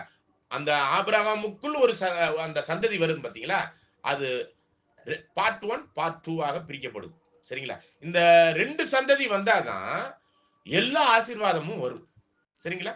இது வந்து நம்ம ஆரம்பத்துல வேதத்தை முறையாக கற்பதுங்கிற அந்த ஒரு பாயிண்ட்ல படிச்சு வரும்போது 2ஆம் உலகம் பாடத்துல பார்த்ததுதான் திரும்ப ரிமைண்டர் கொடுக்குறோம். சரிங்களா? அப்ப அந்த 2 சந்ததி வரணும். ஒன்னு என்னது? வானத்தின் நட்சத்திரம். இன்னொன்னு என்னது? கடற்கரை மணல். அப்ப 2 சந்ததி வரணும். இந்த 2 சந்ததி வந்துட்டா யாருக்கு ஆசீர்வாதம் போயிரும்? எல்லா ஜனங்களுக்கும். இதுவரையும் ஆதாமுக்குள்ள செத்தவங்க எல்லாம் கூட எந்திரிச்சு வந்துடணும், அவங்களும் ஆசீர்வாதத்துக்குள்ள வரணும். அப்ப இந்த முழு பூமியும் பூமியின் ஜனங்களும் மற்ற ஏனைய வானம் பூமி எல்லா வகையான ஆசீர்வாதம் வரணும்னா யார் வரணும்? எது வரணும்? படிச்ச வசனத்துல சொல்லு. சந்ததி. அந்த 2 சந்ததி சேர்ல உட்காருங்க. இங்க சேர் இருக்கு. அந்த 2 சந்ததி யாருக்குள்ளாக வரணும்? ஆபிரகாமுக்குள்ள வரணும். ஒன்னு வந்து வானத்து நட்சத்திரம், இன்னொன்னு என்னது? கடற்கரை மணல். அதுல அந்த ஒரு வசனத்துல கூட பாத்தீங்கன்னா, அவர்கள் எதை சுதந்திரித்துக் கொள்வார்கள்? யாருடையதை சுதந்திரித்துக் கொள்வார்கள்? சத்துருக்கள் இருக்கக்கூடிய அந்த பொசிஷனை அவங்க எடுத்துக்குவாங்க. சரிங்களா? அப்ப சத்துருக்கள் யார்? இப்ப வானத்து நட்சத்திரம் யாருன்னு தெரியும், கடற்கரை மணல் யாருங்கிறது தெரியும். தெரியுமா தெரியாதுங்களா? வானத்து நட்சத்திரம் யாரு? 1,44,000 பேருக்குரிய வானத்துக்குரியவர்கள் நட்சத்திரங்கள். அவர்கள் ஞானவான்கள் அப்படின்னு தானியேல் 12 நம்ம கிளியரா பார்த்துட்டோம். அந்த புத்தி உள்ள அந்த தன்மையில தங்களை விளக்குல எண்ணெயும் வைத்திருப்பாங்க, கிரியையும் காமிப்பாங்க, அந்த சத்திய அறிவும் இருக்கிறவர்கள். அதுல ஒரு பார்ட் நம்மளுக்கு நம்ம வாழ்க்கையில நிறைவேறிடுச்சுன்னு தான் அர்த்தம். ஏன்னா அந்த புத்தி நம்மளுக்கு கிடைச்சிருச்சு, அந்த அறிவு, அந்த ஞானம், இந்த சத்திய அறிவு நம்மளுக்கு என்ன பண்ணிருச்சுங்க, கிடைச்சிருச்சு. இப்ப இன்னொரு பார்ட் தான் என்ன பண்ண வேண்டியிருக்கு. இப்போ அதற்கேற்ற எண்ணெய் உடையவர்களா வெளிச்சமாகிய கிரியை, அதுக்கேற்ற அந்த சத்தியத்துக்குரிய அந்த அறிவுக்குரிய வாழ்க்கை வாழ்வதுதான் இன்னொரு பார்ட். அதை செஞ்சிட்டோம்னாக்க நம்ம அந்த வானத்து நட்சத்திரங்களா மாறிடுவோம். ஒரு பகுதி நம்மளுடைய வாழ்க்கையில நிறைவேறிடுச்சுங்க. இந்த ஒரு பகுதியாகி இந்த சத்தியம் கிடைச்சதுதான் அந்த ஒரு பகுதி. சரிங்களா? ஆனா இந்த ஒரு பகுதியாகி இந்த சத்தியமாகிய இந்த அறிவு வேற யாருக்காச்சும் இந்த தஞ்சாவூர் மாவட்டத்தில் கிடைச்சிருக்கா? தமிழ்நாட்டுல அப்படிலாம் பார்க்கும்போது இந்திய அளவுல, உலகளாவிய அளவுல இந்த சத்திய அறிவு முழுவதுமே சீல் ஆகிட்டு இருக்கு, முத்திரிக்கப்பட்டுக்கிட்டு இருக்கு. அதாவது யாருக்கும் தெரியாத அளவுக்கு மறைக்கப்பட்டு கொண்டிருக்கு. சரிங்களா? எண்ணிய அவர்களுக்கு மட்டும்தான் இது வெளிப்படுத்துறார். இதெல்லாம் நீங்க மைண்ட்ல வச்சுக்கோங்க. அப்ப அந்த வானத்து நட்சத்திரம் என்ற ஒரு சந்ததி முழுமை அடைஞ்சிருச்சா? முழுமை அடைந்து விட்டதா? ஓகே. அப்ப முழுமை அடையக்கூடிய அந்த தருணத்துல அந்த சபையானது நிறைவடைஞ்சிச்சுன்னா அவங்க எங்க பொசிஷன் எடுக்க போறாங்க? எங்க பொசிஷன் எடுக்க போறாங்க? இந்த பூமியில இருப்பாங்களா, வேற எங்கேயும் இருப்பாங்களான்னு கேக்குறேன். வானம். இப்ப வானத்துல யார் இருக்கிறா? இப்ப வானத்தில் யார் இருக்கிறா? ஆண்டவர் 2ஆம் வருகையில வந்திருக்கிறார். ஓகே. ஆனா வான மண்டலத்துல சேனைகள்லாம் இருக்குது இல்லையா, அதனுடைய விஷயம்லாம் ஆண்டவர் 2ஆம் வருகையில வந்த பிறகு இதுகள் பூமிக்கு வந்துட்டதாக தான் நாங்கள் அனுமானம் பண்றோம். அப்ப வான மண்டலத்திற்குரிய அந்த பொசிஷன்ல 2ஆம் உலகத்தினுடைய பவரை எடுத்துக்கிட்டு சாத்தானும் விழுந்து போன தூதர்களும் அங்கே நம்மளுக்கு நம்மளுடைய இடத்தை பிடிச்சிக்கிட்டு அவங்க என்ன பண்ணிக்கிட்டு இருக்கிறாங்க. அப்படிங்கும்போது நம்மளுடைய எதிரிகள் யார்? நம்மளுடைய இடம் எது? வானம், பரலோகம். அந்த இடத்துல இருக்கக்கூடிய அந்த சத்துருக்களாகிய விழுந்து போன தூதர்களும் சாத்தானுடைய இடத்த, அந்த அந்த பிளேஸ கேப்சர் பண்ண போறது யாருங்க? அந்த அந்த பிளேஸ அந்த என்னது பலவானா இருக்கக்கூடிய சாத்தான், அதலிலும் பலவானா இருக்கக்கூடிய ஒரு யாருங்க? கிறிஸ்து. கிறிஸ்து வந்து டேக் ஓவர் பண்ணிட்டார். அப்ப அவன் பலவானா சாத்தான் இருக்கும்போது அவனுடைய கண்ட்ரோல்ல வச்சுக்கிட்டு இருந்தது யாருங்க? அவனுக்கு கீழே, சாத்தானுக்கு கீழே இருந்த அந்த சேனை எதுன்னு கேட்கிறேன். விழுந்து போன தூதர்கள். அப்ப அந்த பொசிஷன் டேக் எடுக்கிறது யாரு? அதாவது அந்த இடத்த போய் நிரப்ப போறது யாரு? அப்ப அதுதான் இந்த இடத்துல இங்க பாருங்க, ஆபிரகாம் முட்டே நம்மளை பத்தி சொல்லி இருக்கிறார். சத்துருக்களுடைய நீங்க போய் டேக் ஓவர் பண்ணிக்குவீங்க. இப்ப சத்துருக்களுடைய வாசலை டேக் ஓவர் பண்ண வேண்டியவர்கள் இப்ப இன்னும் டேக் ஓவர் பண்ணிட்டோமான்னு பாத்தீங்கன்னா ஒரு பகுதி போயிருச்சு. ஒரு எண்ணி நம்மளுடைய அனுமானங்களின்படி 5000 இருந்து 10,000 பேருக்குரிய வாய்ப்புல உள்ளவங்க தான் இன்னமும் இப்ப எங்க தான் இருக்கிறாங்க? இப்போ பூமியில தான் இருக்கிறாங்க. இவங்க ரெடியாகி போயிட்டாங்கன்னா எந்த சந்ததி முழுமை அடைஞ்சிரும்? வானத்து நட்சத்திரங்கிற சந்ததி முழுமை அடைஞ்சிரும். அப்ப இந்த வானத்து நட்சத்திரங்கிற சந்ததி முழுமை அடைய பெண்டிங் இருக்குது. அந்த வாக்குத்தத்தத்தின்படி, எந்த வாக்குத்தத்தத்தின்படி? ஆபிரகாமுக்கு கொடுக்கப்பட்ட வாக்குத்தத்தத்தின்படி வானத்து நட்சத்திரங்கிற அந்த சந்ததி ஆல்மோஸ்ட் முடிஞ்சிருச்சு. கொஞ்சோண்டு தான் இருக்கு. அதுக்கான அறுவடைகள், அதுக்கான தானியங்களை மட்டும்தான் அங்கங்கே புறக்கப்படுகிறார்கள். அங்கங்கே செதறி கிடக்கிறவங்களை அங்கேருந்து பூமியிலேருந்து எடுத்துக்கிட்டு இருக்கிறாரு. சரிங்களா? ஓகே. இது ஒரு பகுதி. இது வந்து ஆவிக்குரிய இஸ்ரேல். இதை வந்து இன்னைக்கு பாடமான்னு பாத்தீங்கன்னா இது பாடம் இல்லை. சரிங்களா? இதை தான் இவ்வளவு நாளும் நம்மளை பத்தி தான் படிச்சுக்கிட்டு இருந்தோம். இது இன்னைக்கு பாடம் இல்லை. ஆனா இன்னொரு சந்ததி வரணும். அது எது? அது யார்? அது இந்த கடற்கரை மணல் இஸ்மாவேலரா? யார்? அதை பத்தி ஒரு கடற்கரை மணல் அப்படிங்கிற ஒரு கேள்விக்கான பதில இஸ்ரேல் ஜனங்கள் அப்படிங்கிற ஒரு விஷயத்த ஒரு வசனத்தோட நம்ம படிச்சிடலாம். சரிங்களா?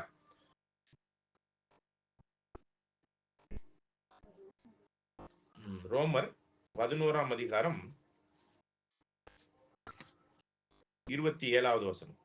அல்லாமலும் இஸ்ரேல் புத்திரருடைய இலக்கம் சமுத்திரத்தில் மணலத்தனையாய் இருந்தாலும் மீதியாய் இருப்பவர்கள் மாத்திரம் ரட்சிக்கப்படுவார்கள் என்றும். ஓகே. அப்ப கடற்கரை மணல் என்ற ஒரு அடையாள பாஷையில போய் தேடணும்னா கடற்கரை மணல்ங்கிறது யாரை குறிக்குது? 11 9:27. மன்னிக்கவும், 9:27. இது வந்து ஆக்சுவலா பாத்தீங்கன்னா ஓசியா தீர்க்க தரிசன புத்தகத்துல 1ஆம் அதிகாரம் 10வது வசனத்துல இருக்கு. படிங்க. ஓசியா 1ஆம் அதிகாரம் 10ஆம் வசனம். என்றாலும் இஸ்ரவேல் புத்திரரின் தொகை அளக்கவும் எண்ணவும் கூடாத கடற்கரை மணலை போல் இருக்கும். ஓகே. அப்ப அந்த கடற்கரை மணல்ங்கிற அந்த சந்ததி யார் அப்படின்னு பாத்தீங்கன்னா அது யாரை தான் குறிக்குது? இதெல்லாம் நம்ம ரொம்ப அடிப்படையில கேட்ட சத்தியங்கள், ஆரம்பத்துல கேட்ட சத்தியம் கொஞ்சம் ரிமைண்டர் பண்றோம். இப்ப இந்த கடற்கரை மணல்ங்கிற இஸ்ரேல் தேசத்தை தான் பற்றிய ஒரு காரியத்தை தான் தீர்க்க தரிசனம் இப்ப படிக்க போறோம். ஆல்மோஸ்ட் ஒரு சில விஷயங்கள்லாம் நம்மளுக்கு தெரிஞ்சிருச்சு இஸ்ரேல் தேசத்தை பத்தி. அத்திமரம்னா என்ன, தாவீதின் கூடாரத்தை எழுப்பி கட்டுவதுன்னா என்ன அப்படிங்கிறது தேசம் ஆகிவிட்டது. சரிங்களா? அது எப்படி ஆனது, எப்படி கைவிடப்பட்டதுங்கிற காரியங்களையும் இன்னும் தெளிவா பார்க்க போறோம். எப்படி கூட்டி சேர்க்கப்பட்டது வேத வசனத்தின் அடிப்படையில் இருந்தா இந்த ஒரு பகுதிக்கான சத்தியத்தை நம்ம இந்த கூடுகைகளுக்குள்ளாக ஆராய்ச்சிக்குள்ள நம்ம பார்க்கிறோம். சரிங்களா? அப்ப இப்ப இந்த இஸ்ரேல் தேசம் என்ற கடற்கரை மணல் அப்படிங்கிறத பொறுத்த மட்டும் நம்ம ஏற்கனவே பார்த்ததின்படி இந்த வாக்குத்தத்தம் ஆபிரகாமுக்கு கொடுக்கும்போது ஈசாக்கு கிட்ட சொல்லும்போது வானத்து நட்சத்திரத்தை பத்தி பேசினார். யாக்கோப்பு கிட்ட கொடுக்கும் பொழுது அதை எதை பத்தி மட்டும் பேசினார்? கடற்கரை மணல்ங்கிற அந்த ஒரு விஷயத்தை மட்டும் பேசினார். அப்ப யாக்கோப்பில இருந்து தான் யாக்கோப்புக்குள்ளாக வரக்கூடிய அந்த ஒரு காரியத்துல தான் அந்த கடற்கரை மணல் என்கிற இஸ்ரேல் தேசத்தை அடையாளப்படுத்துது. அந்த யாக்கோப்புக்குள்ளாக இருந்து வந்தவங்க யாரு? 12 கோத்திரம் இல்லைங்களா? இப்ப இந்த 12 கோத்திரத்தினுடைய எஸ்டாப்ளிஷ்மெண்ட், அதாவது அது எப்படி தெளிவாக ஒரு காரியமாக வெளியாக வந்தது அப்படின்னு பார்க்கும்போது அந்த 12 கோத்திரத்துக்குரிய இஸ்ரேலர்கள் தான் யாருன்னு பார்க்கிறோம்? கடற்கரை மணல். இதை எப்பயில இருந்து கால்குலேஷன் பண்ணலாம் அப்படின்னு பாத்தீங்கன்னா யாக்கோபு மரித்த பிறகு எந்த ஒரு விஷயத்திலுமே ஒரு முதிர் வயதான ஒரு தகப்பன் இருக்கிறாருன்னா அவர் மரிச்ச பிறகுதான் அடுத்தடுத்த பிள்ளைகள் என்ன தலையெடுக்கும். அவங்கவுங்க தனித்தனித்துவமா அவங்க செயல்படக்கூடிய ஒரு விஷயம். அப்ப யாக்கோபின் மரணத்திலிருந்து இஸ்ரேல் என்ற ஒரு தேசத்துக்கான அஸ்திவாரத்தை அங்க போடுறார். ஆக்சுவலா இஸ்ரேல் என்ற பேர் எப்படி இஸ்ரேல் நாட்டுக்கு வந்துச்சுன்னு தெரியுமா?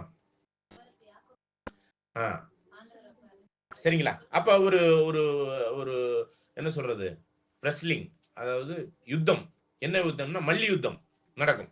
அப்படி என்ன மாதிரி மல்லி யுத்தம்னா ஒரு தூதனானவர் நம்மளுடைய மிகாயேல் யாசுவா மெசியா வந்து என்ன பண்ணுவாருன்னா இந்த யாக்கோபோட அப்படி ஒரு போராட்டம் பண்ணுவார். அப்படி போராட்டம் பண்ணும்போது இவர் மனுஷனா இருந்து அந்த தூதனை என்ன பண்ணுவாருன்னா மேற்கொள்றது அளவுக்கு முயற்சி பண்ணிடுவாரு. ஜெயிக்கிற அளவுக்கு போயிடுவார். அந்த அளவுக்கு அவ்வளோ பலம் மிக்க ஒரு மனுஷனாக இருந்திருக்கிறார். டக்குன்னு என்ன பண்ணுவாரு, இவருடைய தொடைய பிடிச்சி ஏதோ ஒரு நரம்பை பிடிச்சி என்னமோ பண்ணி விட்டுட்டாரா என்னன்னு தெரியல. அது என்ன பண்ணோன்னா அதுக்கப்புறம் அவருக்கு வாழ்க்கை ஃபுல்லா கிண்டி கிண்டி நடந்தாராம். சரிங்களா? அந்த யுத்தத்துக்கு அப்புறம். அப்ப அதுக்கப்புறம் அந்த யாக்கோபு என்ன பண்ணுவாருன்னா அந்த தூதனாகிய மிகாயலாகிய நம்முடைய யாசுவா மெசியாவை பிடிச்சுக்குவார். அப்படியே பிடிச்சுக்குவார். பிடிச்சிக்கிட்டு என்ன பண்ணுவார்னா நீர் என்ன ஆசீர்வதிக்காம உங்களை விட போறது இல்லைன்றவார். சரிங்களா? அப்பையில தான் சொல்லுவார், நீ தேவனோடும் மனுஷனோடும் வசனத்தை சொல்லி சொல்லுங்க. வசனம் பேஜ்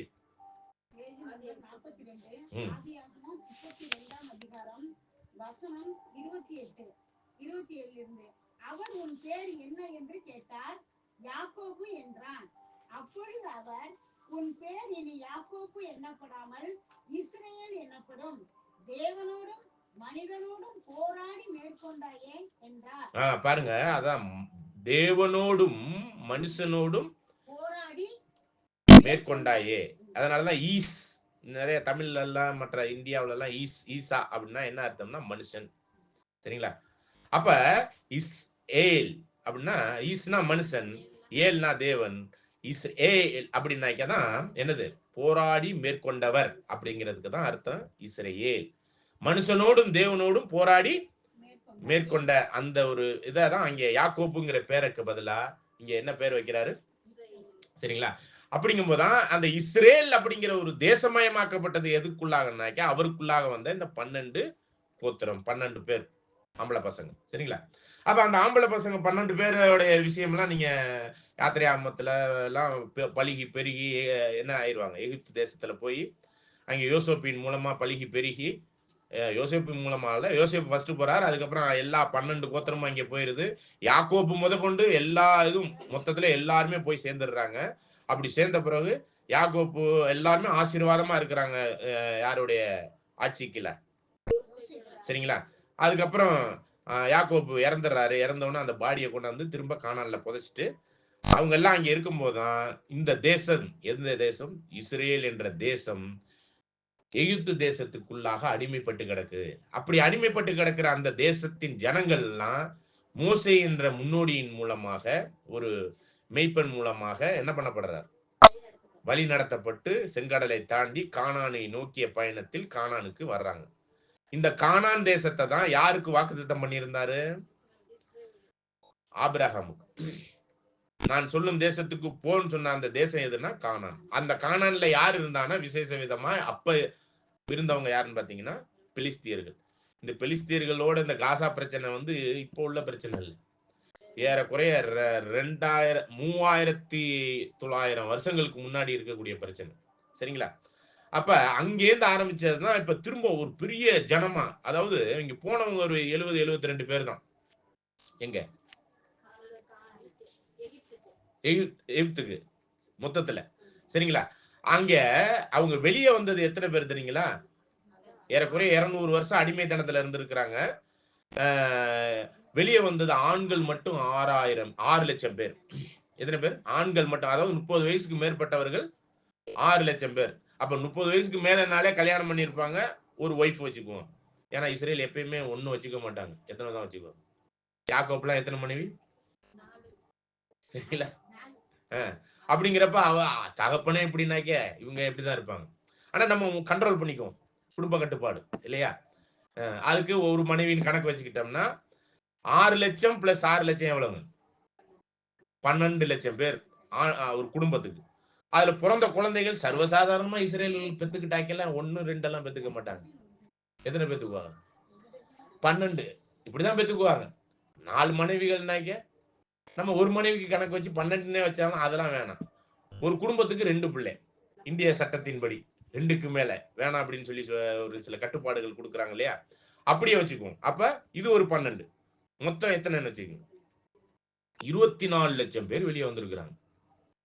இது வந்து தோராயன கணக்கு தான் நம்ம சொல்றோம். ஃபுல் கணக்கெல்லாம் நம்ம பார்க்கல. சரிங்களா? எக்ஸாக்ட் கணக்கெல்லாம் இல்லை. ஆனா வசனம் என்ன சொல்லுதுன்னா 6 லட்சம் பேர் என்ன பண்ணியிருக்கிறாங்க?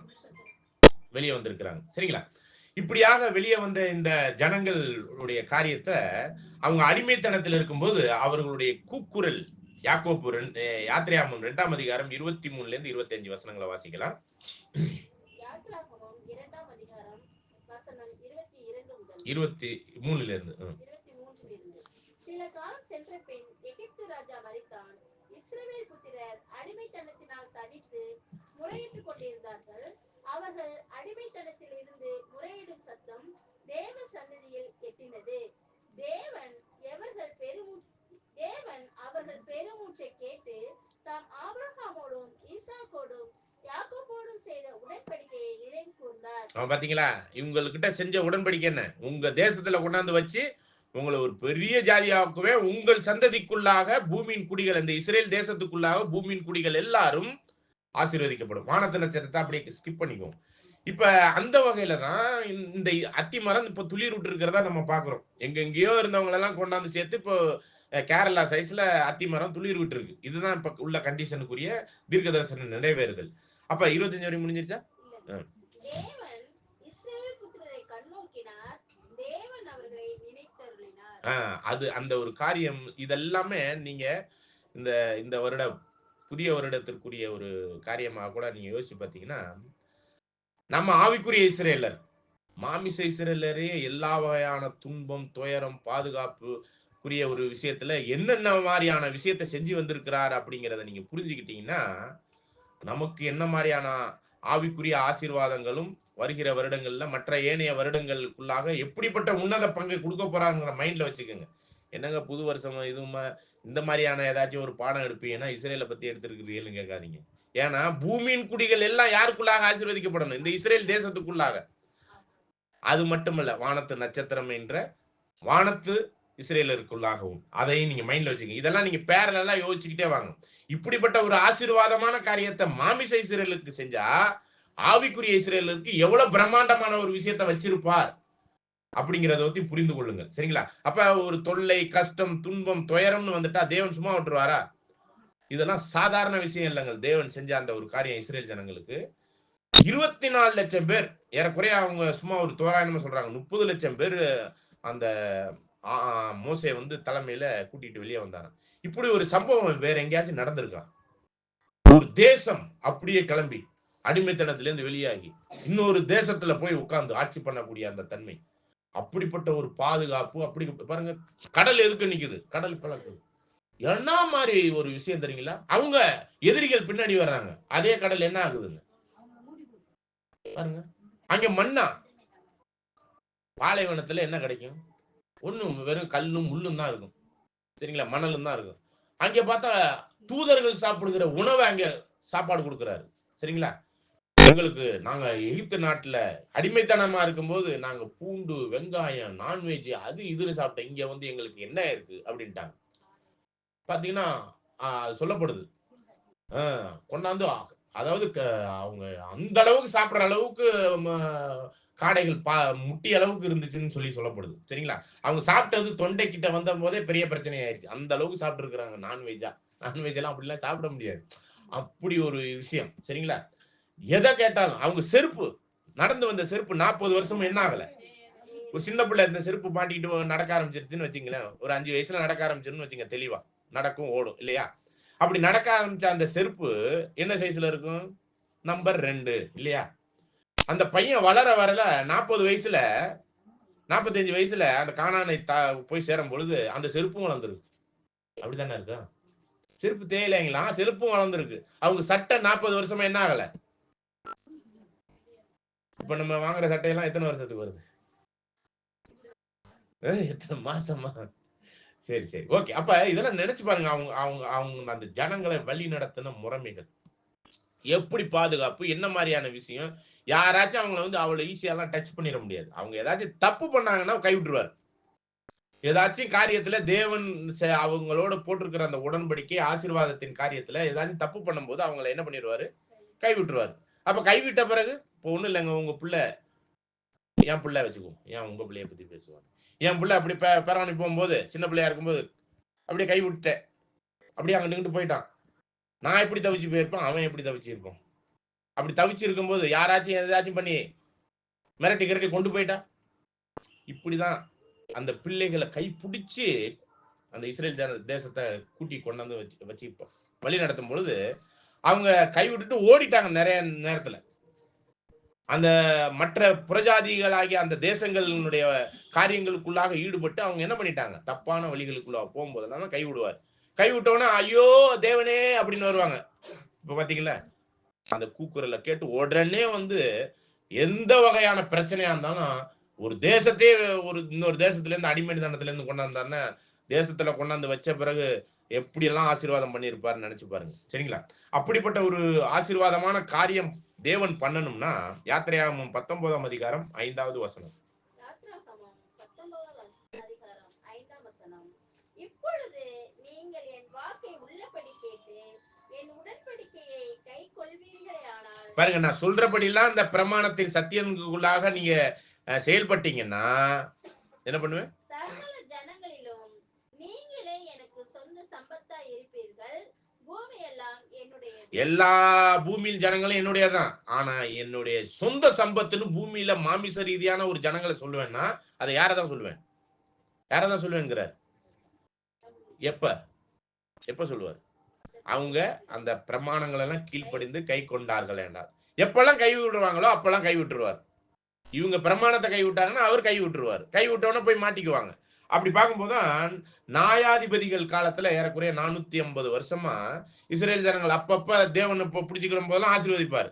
தேவனை கைவிட்ட பிறகு பெலிஸ்தீர்கள் வந்து மற்ற தேசத்தார் வந்து அவங்கள வந்து ஆளுகை பண்ணுவாங்க.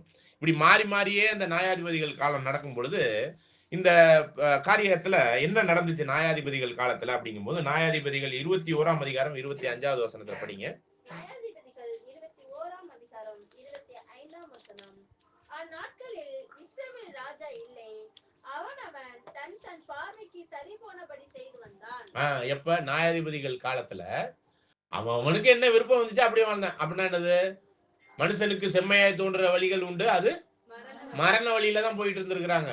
தேவன் கொடுத்த இந்த உடன்படிக்கை பண்ணார் இல்லையா, உங்களோடு நான் உடன்படிக்கை பண்றேன், நீ நான் சொல்றதை கேட்டு செய்யுங்கன்னு சொல்ற அந்த விஷயத்த நியாயாதிபதிகள் அப்பப்போ வந்து நல்ல அப்ப பாத்தீங்கன்னா அந்த நியாயாதிபதிகள் காலத்துல ஒரே ஆள் தான் வந்து நிப்பாப்புல, தேவன் சார்புல அந்த ஜனங்களை பாதுகாப்பாப்புல.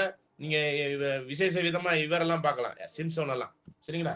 சாதாரணமா ஒரு எலும்பை எடுத்துக்கிட்டு போட்டாருன்னா என்ன ஆகும்னு தெரியாது, அந்த அளவுக்கு இருக்கும். சரிங்களா? அந்த அவங்களுடைய அரண்மனையினுடைய தூணை அப்படியே அசைச்சு அந்த ஜனங்களோடு சேர்ந்து செத்துட்டாலும் எத்தனை பேரை அவர் அந்த பலம் மிக்க அந்த ஒரு காரியத்துல செஞ்சாருங்கிறதெல்லாம் ஆச்சரியமா இருக்கு. அப்படிப்பட்ட நியாயாதிபதிகள்லாம் இருந்தாலும் அவர்கள் எப்படிதான் இருந்தாங்க அந்த நியாயாதிபதிகள் காலத்துல? அவன் விருப்பத்துக்கு சரி அப்படின்னு அவங்க விருப்பத்துக்கே எங்களுக்கு ராஜா வேணும்னாங்க. அப்பதான் ராஜாக்களின் காலத்துல யார் வந்தது? சவுல். 40 வருஷம். சரிங்களா? அவர் அதிருப்தியான சூழ்நிலைக்குள்ள போகும்போது தேவனுக்கு கீழ்ப்படியாதப்போ யார்கிட்ட கொடுத்துட்டார்? தாவீது 40 வருஷம். சரிங்களா? அவரும் என்ன பண்ணிட்டார்? ஒரு சில விஷயத்துல பால்கனியில நிக்கும் போது என்ன பண்ணி விட்டாரு? பால்கனியில நிக்கும் போது என்ன பண்ணாரு? அந்த மாதிரி விஷயத்துல எல்லாம் தப்பு பண்ணி அந்த சாபம் அந்த ஜனங்கள் மேல வந்துருச்சு, இவர் பண்ண தப்பு. சரிங்களா? அப்ப அவரும் தப்பு பண்ணிட்டு போயிட்டார். சாலமோன் எப்படிப்பட்டாரு தெரியுமா? பாருங்க, எத்தனை பேர் ராணிகள்?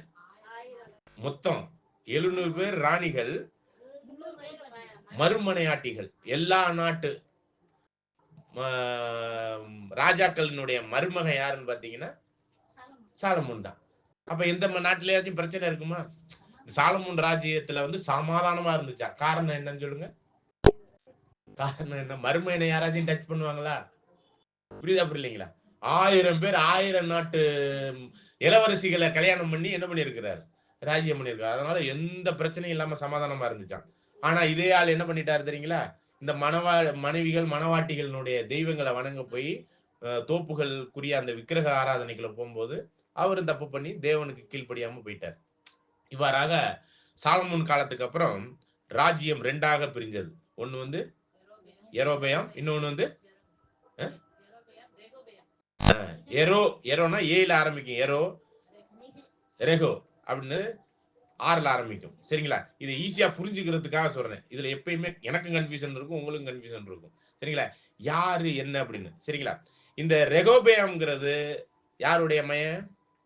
சாலமோனுடைய மயன் ரெகோபியாம். யெரொபெயாம்ங்கிறது அந்த 10 கோத்திரத்திற்குரிய ராஜாவாக பின்னாடி காலத்துல வந்தார். அவர் ஒரு சேனாதிபதி. சரிங்களா? அப்ப இந்த சாலமோன் காலத்துக்கு அப்புறம் என்ன ஆச்சுன்னு பாத்தீங்கன்னா 10 கோத்திரம் தனியா பிரிஞ்சு சமரியாவை தலைநகராக வைத்து அது ஒரு தேசமாக தனியா இறங்குச்சு. யூதா பெஞ்சமினை தலைநகராக வைத்து யார் ஆட்சி பண்ண ஆரம்பிச்சாங்க? யூதாவுக்கு ரெகோபியாம். இந்த ரெகோ அப்படிங்கிறத எதை வச்சு நம்ம அண்டர்ஸ்டாண்ட் பண்ணிக்கலாம்னா, எஸ்ஸுக்கு பக்கத்துல இருக்கிறது எது? ஆர். அதனால ரெகோபியாம்னு வச்சுக்கோங்க. ஈஸியா அண்டர்ஸ்டாண்ட் பண்றது, மறந்துடக்கூடாது. இதெல்லாம் நிறைய பாடங்களுக்கு நம்மளுக்கு ஹெல்ப் பண்ணும். இவ்வாறாக இந்த ஜனங்கள் ராஜாக்கள் காலம் 513 வருடங்கள் முடியும் போது 70 வருஷம் எதுல போயிட்டாங்க? சிறையிருப்புல போயிட்டாங்க. அப்படி போகும்போதுதான் தேவன் என்ன பண்றாரு? இந்த ஜனங்கள் எல்லாம் சரி பண்றதுக்கு யாரை நான் அனுப்புவேன்? ஏசாயா 6ஆம் அதிகாரம் 8 முதல் 10 வசனம். ஏசாயா 6ஆம் அதிகாரம் வசனம் 8 முதல். பின்பு யாரை நான் அனுப்புவேன்? யார் நமது காரியமாய் போவான்? நான் உரைக்கிற ஆண்டவருடைய சத்தத்தை கேட்டேன். அதற்கு நான், இதோ அடியேன் இருக்கிறேன், என்னை அனுப்பும் என்றேன். அப்ப அதுதான் என்னன்னா, பரலோகத்துல ஒரு பெரிய கான்ஃபரன்ஸ் நடக்குது. பிதாவாகிய தேவன், மற்ற பிரதான தூதர்கள், மிகாயேல் தூதன், கபிரியேல் தூதன், எல்லா தூதர்களும் இருக்கிறாங்க. மற்ற ஏனைய சேனைகள்லாம் இருக்குது. யார் நமது காரியமா போய் இந்த பூமியின் ஜனங்களையும் இந்த இஸ்ரேல் ஜனங்களையும் வழி நடத்தி செருப்பா கொண்டாந்து ஆட்சிக்குள்ள கொண்டாடுறது? ஏன்னா நான் ஒரு இஸ்ரேல் தேசத்தை தேர்ந்தெடுத்து செயல்படுத்தினேன், அவங்க எல்லாம் ஃபெயிலியர் ஆயிட்டாங்க. ஆதாம் படிச்சாக்க அதுவும் ஃபெயிலியர் ஆயிட்டாரு. அப்ப ஆதாமுக்குள்ளாக வந்த அபிரகாமுக்குள்ள உள்ள ஒரு சந்ததி இஸ்ரேலை பார்த்தாலும் அதுவும் ஃபெயிலியர் ஆயிடுச்சு. இப்ப நமது காரியமா மனுஷனா போய் யார் அந்த காரியத்தை செய்யறது அப்படிங்கும்போது, இதோ நான் இருக்கிறேன் அப்படின்னு சொல்லிட்டு பரலோகத்திலிருந்து மனுஷனாக வந்த நம்முடைய மானிட மகன் யாசுவா மெசியா என்ன பண்ணாருங்க? இதோ நான் இருக்கிறேன், நான் வர்றேன், நான் செயல்படுறேன் அப்படிங்கிற ஒரு காரியத்தை இங்க என்ன பண்றாருங்க? செயல்படுத்துறாரு. அப்படி செயல்பட்டு அங்கே என்னவாக வந்தார் அப்படின்னு பாத்தீங்கன்னா, கன்னியின் கருவுல குழந்தையாக வந்து 30 வயசு வரையும் தாய் தகப்பனுக்கு கீழ்ப்பட்டு நியாயப்பிரமாணங்களுக்கும் தெய்வீக திட்டத்துக்கும் எல்லா சட்டங்களுக்கும் கீழ்ப்படிந்தவராய் ஸ்திரீயின் இடத்திலே பிறந்தவராய் அங்கே பிறந்து அங்கே ஞானஸ்தானம் எடுத்ததும் உள்ள பரலோகத்தில் உள்ள பிதாவினுடைய அபிஷேகமாக பரிசுத்தாவியின்குள்ளாக அங்கே ஞானஸ்தானம் எடுத்தது முதல். இதை கூட வசனம் அப்போஸ்தலர் 10 37 38 வசனங்களை நம்ம வாசிக்கலாம் பாருங்க.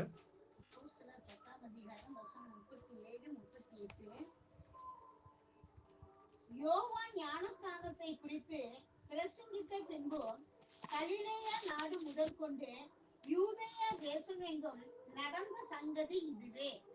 நசரேயனாகிய இயேசுவை தேவன் பரிசுத்த ஆவியினாலும் வல்லமையினாலும் அபிஷேகம் பண்ணினார். அதான் பரிசுத்த ஆவியினாலே அபிஷேகம் பண்ணினார் யோர்தான் நதியில. தேவன் அவருடனே கூட இருந்தபடியினாலே அவர் நன்மை செய்கிறவராயும் பிசாசின் வல்லமையில் அகப்பட்ட யாவரையும் குணமாக்குகிறவராயும் சுற்றி திரிந்தார். அப்ப எத்தனை வருஷம் சுற்றி திரிந்தார்? ஊழியத்துல ஞானஸ்தானத்துல இருந்து 3 கிறிஸ்துமஸ் பாடம் கேட்கல, 3.5 வருடம் ஊழியம் செஞ்சார். சரிங்களா? இதான் கிறிஸ்துமஸ் எப்பன்னு கண்டுபிடிச்சோம் நம்ம முதல். ஆக இந்த ஒரு காரியத்துல தான் இந்த கிறிஸ்துமஸ் அப்படிங்கறது 3 வருஷத்தினுடைய கிறிஸ்துமஸ் பாடத்துல கூட நம்ம பார்த்தோம். இவராக இந்த 3 வருஷ ஊழியத்துல தேவனால் அபிஷேகம் செய்யப்பட்டவரா எல்லா ஊழியத்தையும் செஞ்சு முடிக்கும் பொழுது, கடைசியா செஞ்சு முடிக்க போகும்போது அங்கே இஸ்ரேல் ஜனங்களை பார்த்து, அந்த ஜெருசலேமை பார்த்து ஒரு விஷயத்தை சொல்றார். மத்தேயு 23ஆம் அதிகாரம் 37 38.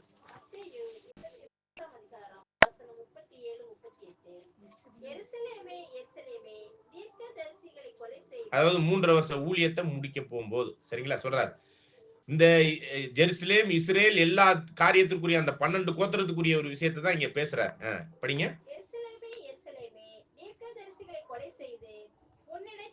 அனுப்பப்பட்டவர்களை கல்லெறிகிறவளே, கோழி தன் குஞ்சுகளை தன் சிறகுகளின் கீழே கூட்டி சேர்த்துக் கொள்ளும் வண்ணமாக நான் எத்தனை தரமோ உன் பிள்ளைகளை கூட்டி சேர்த்துக் கொள்ள மனதாய் இருந்தேன், உங்களுக்கோ மனதில்லாமற் போயிற்று. உங்களுக்கோனாக்க இது யாருக்கு? இஸ்ரேல் தேசத்துக்கு, ஜெருசலேம் தலைமையில இருக்கக்கூடிய அந்த முழு காரியத்துக்கும். படிங்க. இதோ உங்கள் வீடு உங்களுக்கு பாழாக்கி விடப்படும், கர்த்தருடைய நாமத்தினாலே வருகிறவர் ஸ்தோத்திரிக்கப்பட்டவர் என்று நீங்கள் சொல்லும் அளவும் இது முதல் என்னை காணாதிருப்பீர்கள் என்று உங்களுக்கு சொல்லுகிறேன் என்றார். ஓகே, இது ஒரு தீர்க்க தரிசனம். ஆண்டவர் அந்த ஊழியத்தை முடிக்கும் பொழுது இஸ்ரேல் என்னும் அவருடைய தேவனுடைய வீடா இருக்கக்கூடிய அந்த இஸ்ரேல் நாட்டை என்ன பண்றாரு? இப்ப என்ன பண்ணிட்டாரு? இப்ப சபிக்கிறார். சரிங்களா? ஏன் பாத்தீங்கன்னா ஏறக்குறைய இந்த புத்தகங்கள் பழைய ஏற்பாடு எழுதப்படும் பொழுது மோசையின் மூலமா தான் எல்லா புத்தகங்களுமே முதல் 5 புத்தகம் 6 புத்தகம் எழுதப்படுது. சரிங்களா? யோபு புத்தகம் சேர்த்து. அதை தொடர்ந்து எல்லா தீர்க்கதரிசிகளையும் எல்லா நியாயாதிபதிகள் மற்ற ஏனைய நீதிமான்கள் எல்லாம் யார் கொண்டு குவிச்சது? இதெல்லாம் யார் அனுப்புனதுங்க? தீர்க்கதரிசிகள்லாம். இந்த கோழி, எந்த கோழி? இந்த இடத்துல படிச்சீங்களா கோழி? கோழி யார், குஞ்சு யார்? ஆ, நம்ம இந்த இஸ்ரவேல் ஜனங்கள் குஞ்சுகள். குஞ்சுகள்.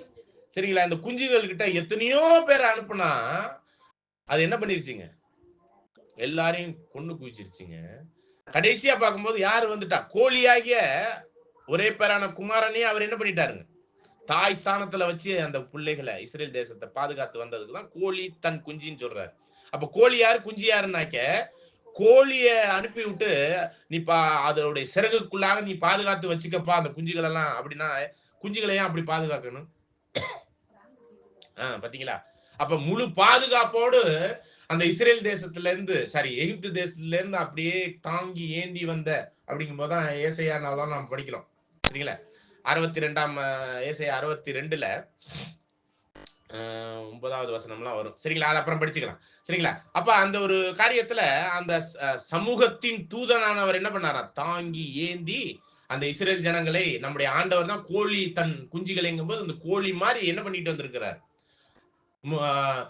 அக்னி ஸ்தம்பம், மேக ஸ்தம்பம் எங்கெல்லாம் அந்த தூதன் போறாரோ அப்பெல்லாம் அது என்ன ஆயிரும்? அங்க வந்து பிரசனம் ஆயிரும். சரிங்களா? படிங்க, அந்த வசனம் முடிஞ்சா படிங்க.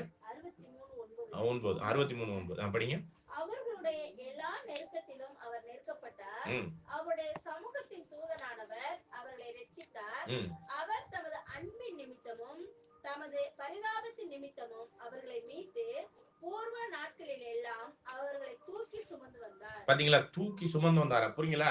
அது நீங்க ஈஸியா புரிஞ்சுக்கலாம் பாருங்க. அந்த செருப்பு ஏன் தேயல, அவங்க ட்ரெஸ் ஏன் கிளியலன்னா என்ன அர்த்தம்? அவங்க நடந்ததுதான் என்னது? பாலைவனம், முள்ளும் கல்லும் உள்ளது. அதுக்கு அதுக்கு கீழே காலுக்கு வைக்க போது அவங்க கையை யார் வச்சு தூக்கிட்டு வந்தது? அதனாலதான் செருப்பு தேயல. புரிஞ்சுக்கோங்க. அந்த அளவுக்கு முசைக்கு தரையில தாங்க செருப்பு தேயாது. அந்த மாதிரி இருந்திருக்கு. அவங்க தாங்கி ஏந்தி வந்தாருன்னா சொல்லப்படுது. இப்படி எல்லாம் பாதுகாத்தனே அப்படின்னு சொன்னா இந்த குஞ்சுகள்லாம் சேர்ந்து என்ன பண்ணிருச்சுங்க? அவங்கள கொண்டது ஓகே, யாரைய போட்டு தள்ளிருச்சுங்க? கோழியவே. அதானே நடந்துச்சு. அததான் அந்த தீர்க்க தரிசனம் சொல்றாரு. நான் எத்தனையோ தூரம் உன்னை பாதுகாத்து வந்தனே, நீ என்னையே கொல்றதுக்கு திட்டம் போட்டு கொல்றியே, அதனால உன் தேசம் உன் வீடு பாழா போயிரும் அப்படின்னாரு. சரிங்களா? 70 ஏடியில ஏறக்குறைய 64ல இருந்து நினைக்கிறேன், எனக்கு சரியா ஞாபகம் இல்லை. இந்த ரோம ராஜ்யத்தின் ராஜாவாகிய அந்த ரோம பேரரசினுடைய தீருராயன் என்ன பண்ணிட்டாருங்க? வந்து இந்த தேசத்தை பிடித்து ஆலயத்தை தரமட்டமாக்கி அதுல உள்ள எல்லா விஷயத்தையும் கேப்சர் பண்ணிட்டு இப்ப இருக்கிறது அன்னைக்கு பிடிக்கப்பட்ட மிச்சம் இருக்கிற செவர் தான் இன்னைக்கு இஸ்ரேல் தேசம். சரிங்களா? அது எக்ஸாக்டா 70 ஏடியோட அவர்கள் அந்த தேசத்திலே அவர்கள் இல்லாதபடிக்கு ஒவ்வொருத்தரையும் தனித்தனியா அனுப்பினான் அந்த ரோம ராஜ்யத்தினுடைய ராஜா. குடும்பமா கூட அனுப்பலையா. நீ இங்கிட்டு போ, நீ இங்கிட்டு போன்னு 10 பேர் அங்கிட்டுமா யாரும் ஒண்ணு சேர்ந்தாதானே நீ இங்க தேசமா வருவேன். ஏன்னா இந்த ஆண்டவருடைய மரணத்துக்கு அப்புறம் இந்த இஸ்ரேல் தேசத்துல பெரிய பிரச்சனைகள் ஆயிடுது. இவங்க ஏதாச்சும் பிரச்சனை பண்ணிடுவாங்கன்னு சொல்லிட்டு இந்த தேசத்தை அழிக்கணுங்கிற அளவுக்கு இந்த ரோம ராஜ்யம் இப்படிப்பட்ட ஒரு திட்டவட்டமான செயல் செஞ்சுதான் அந்த தேசமா இராதபடி எல்லா நாடுகளையும் சிதறி போனாங்க. அவங்க இன்னைக்கு கூட கேரளாவிலையும் இருக்கிறாங்க, பாம்பேலையும் இருக்கிறாங்க, அசாம்ல இருக்கிறாங்க. நான் ஒரு முறை பயணம் போகும்போது ஒரு எப்ராஹிம் கோத்திரத்தை சார்ந்த ஒரு சகோதரியை நான் சந்திச்சேன். இஸ்ரேல் தேசத்துல ஒருத்தர் பார்த்தேங்கிற ஒரு இதுதான் அதுக்கு சொல்ல வரேன். அந்த மாதிரி எல்லா தேசத்திலையும் என்ன ஆயிட்டாங்க? கடையெல்லை வரையும் சிதறடிக்கப்பட்டுட்டாங்க. சரிங்களா? அப்ப இதுதான் பாத்தீங்கன்னா இஸ்ரேல் தேசத்தினுடைய காரியத்தை தேவன் எந்த அளவுக்கு மிகாயேல் தூதனை வைத்து தாங்கி ஏந்தி அந்த ஒரு காரியத்தெல்லாம் செயல்படுத்தினார். அவங்க கைவிட்டு இந்த மாதிரியான காரியத்துக்கு தேவனுக்கு எதிராய் அவருடைய ஒரே பேரான குமாரனே கொள்ற அளவுக்கு காரியம்னு பார்க்கும் பொழுது அப்படி செய்யும் பொழுதுதான் அந்த தேசமே தேசம் இல்லாத அளவுக்கு பண்ணிட்டாரு. அப்ப இந்த ஒரு விஷயம் நல்லா கவனிங்க. யாக்கோப்பு முதல் அவருடைய மரணம் முதல் ஆண்டவருடைய மரணம் வரையும் ஏறக்குறையில எக்ஸாக்டாவே 1845 வருஷங்கள். எத்தனை வருஷம்? 45 வருஷங்கள் டோட்டல். சரிங்களா? இது வந்து கால்குலேஷன் போடணும்னா தனியா போடுவோம். இது இந்த ஒரு வருஷத்தை நீங்க நோட் பண்ணிக்கோங்க. இந்த ஒரு பாடத்துக்கு கொஞ்சம் ரொம்ப முக்கியமான ஒரு காலக்கணக்கு. சரிங்களா? 1845 வருஷங்கள். அதாவது யாக்கோபு மரணத்திலிருந்து ஆண்டவர் மரித்தது வரையும். சரிங்களா? ஏன்னா அந்த கோழியை அடிச்ச பிறகு அந்த குஞ்சுகள்லாம் என்னதான் அனுப்பும்? சிதறதான் அடிக்கப்படணும். ஏன்னா பாதுகாப்புக்கு யாருமே இல்லை. அப்ப சிதறடிக்கப்படுற அந்த ஒரு காரியம், தேவன் கைவிடுகிற காரியத்தினுடைய விஷயம் வந்து 1845 வருஷங்கள் கழிச்சு தேவன் முழுவதுமே இஸ்ரேல் தேசத்தை என்ன பண்ணிட்டார்? கைவிட்டு விட்டார். சரி, இப்ப இஸ்ரேல் தேசமாகிய அந்த தேசத்தின் ஜனங்கள் தான் யாரை அடிச்சது? கோழி அடிச்சாங்க இல்லையா? அப்படி கோழிய அடிக்கிற அளவுக்கு யார் பர்மிஷன் கொடுத்தது? அதாவது நம்முடைய ஆண்டவரை அடித்தது யாருன்னா இஸ்ரேல் தேசம் தான், யூதர்கள் தான். அப்படி அடிக்கிறதுக்கு அவங்களுக்கு ஆண்டவரை தொட முடியுமா? முடியாது. நான் தான் சொல்லும் போது பொத்து பொத்துன்னு விழுந்தவங்களா இல்லையா? அதுக்கப்புறம் பாத்தீங்கன்னா அவர் சரண்டர் ஆகிறார். நீங்கள் எதிர்பார்க்கிற நசரேனாய் கிறிஸ்து நான் தான் சொல்லி இங்க சரண்டர் ஆகிறார். அப்படின்னா ஆண்டவரை தொடுவதற்கு, அடிப்பதற்கு, கொல்லுவதற்கு யார் பர்மிஷன் கொடுத்தது தெரியுங்களா? ஏசாயா 53:11 மற்றும் 10. ஏசாயா 53:10 11 படிங்க.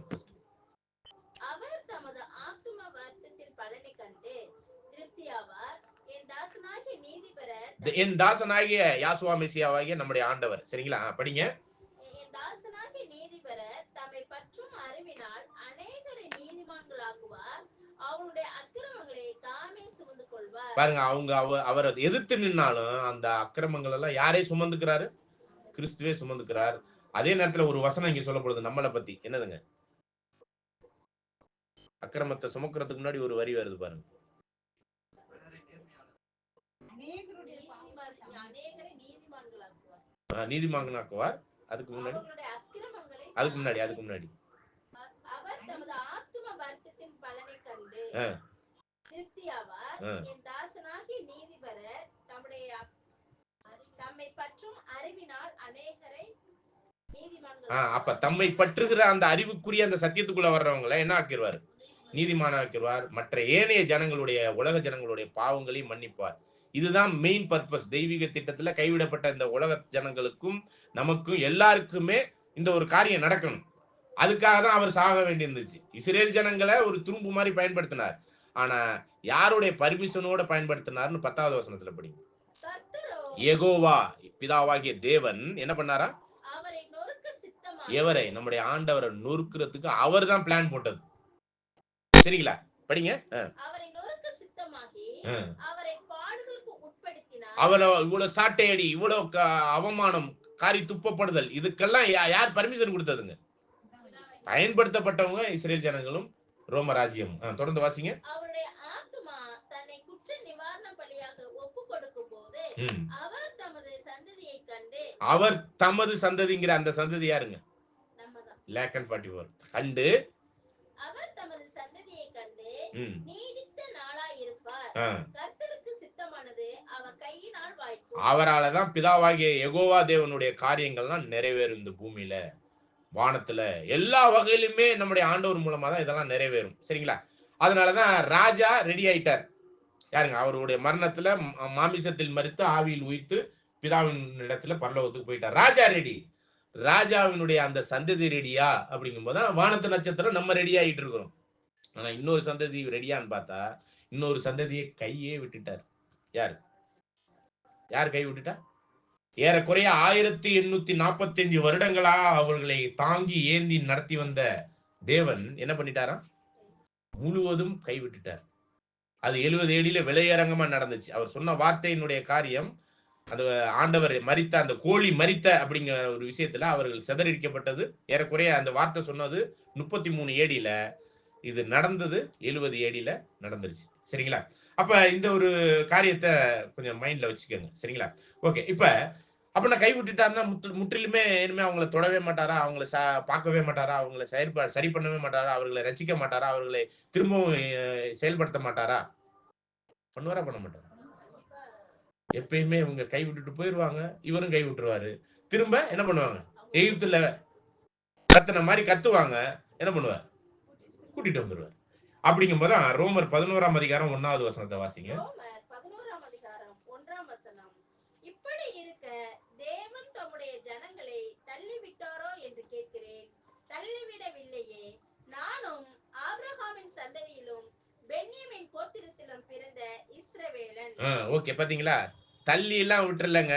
அது பாக்குறதுக்கு தான் தள்ளி விட்ட மாதிரி 1845 வருஷம் கழிச்சு தேவன் முழுவதுமே அவர்களை கைவிட்டார். கைவிட்டதுக்கு காரணம் இவங்க யாரை கைவிட்டுட்டாங்க? தேவனையும் அவர் அனுப்பின யாசுவா மெசியாவாகிய அந்த இரட்சகரையும் கிறிஸ்துவாகிய இருக்கக்கூடிய உலக இரட்சகரை என்ன பண்ணிட்டாங்க? இவங்களே இது பண்ணதுனால கைவிட்டுட்டார். அப்ப ஏறக்குறைய 1845 வருஷம் முழு எந்த ஒரு பிரச்சனையும் இல்லைன்னு சொல்ல முடியாது. அப்பப்ப அவங்க கைவிடுவாங்க. அதனால கைவிடுவார். ஆனா முற்றிலுமே கைவிட்டது எப்பன்னு பார்த்தீங்கன்னா, ஆண்டவரை கொலை பண்ண பிறகு தேவன் அவர்களை முற்றிலும் கைவிட்டு விட்டார். அந்த கைவிட்ட விஷயத்தை தான் அப்போஸ்தலர் 15ஆம் அதிகாரம் 16, 17 வசனத்துல வாசிக்கிறோம். வாசிங்க.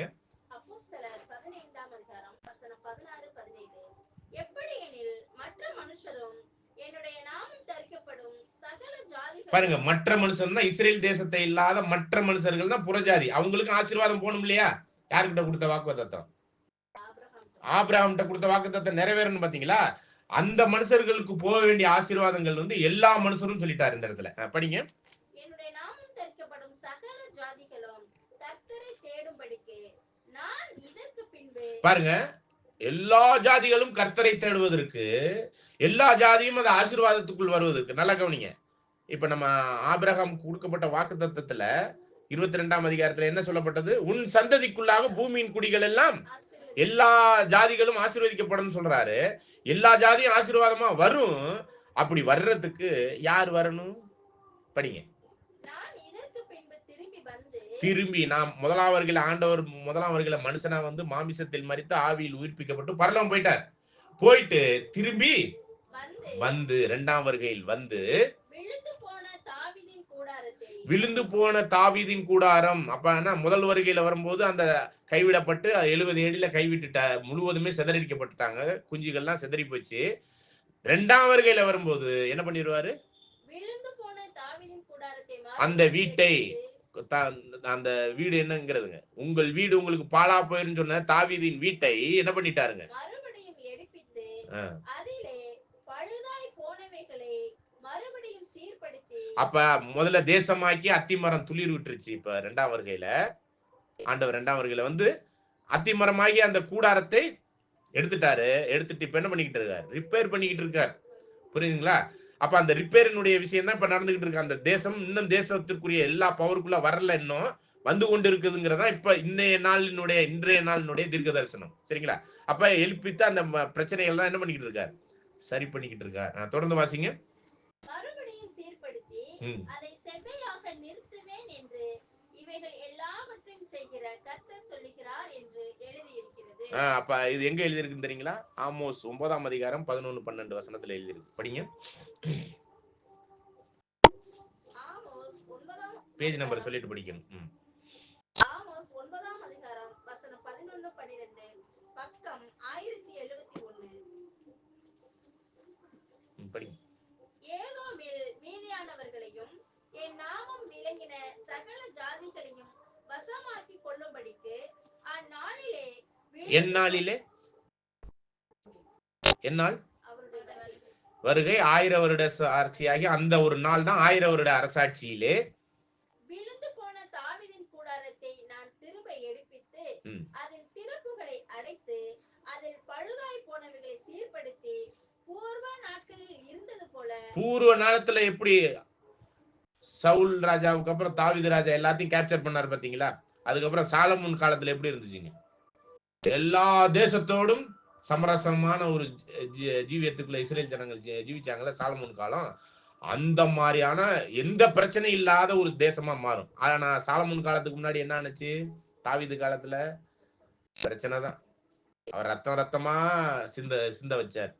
சவுல் காலத்துல கீழ்ப்படியாத ஒரு ராஜா. அப்ப இதெல்லாம் ஸ்டெப் பை ஸ்டெப்பா அவர் என்ன பண்ணிக்கிட்டு இருக்காருன்னா வந்து செயல்படுத்தி கொண்டிருக்கிறார் அப்படிங்கறதான் விஷயம். தொடர்ந்து முடிஞ்சிருச்சா அந்த வசனம்?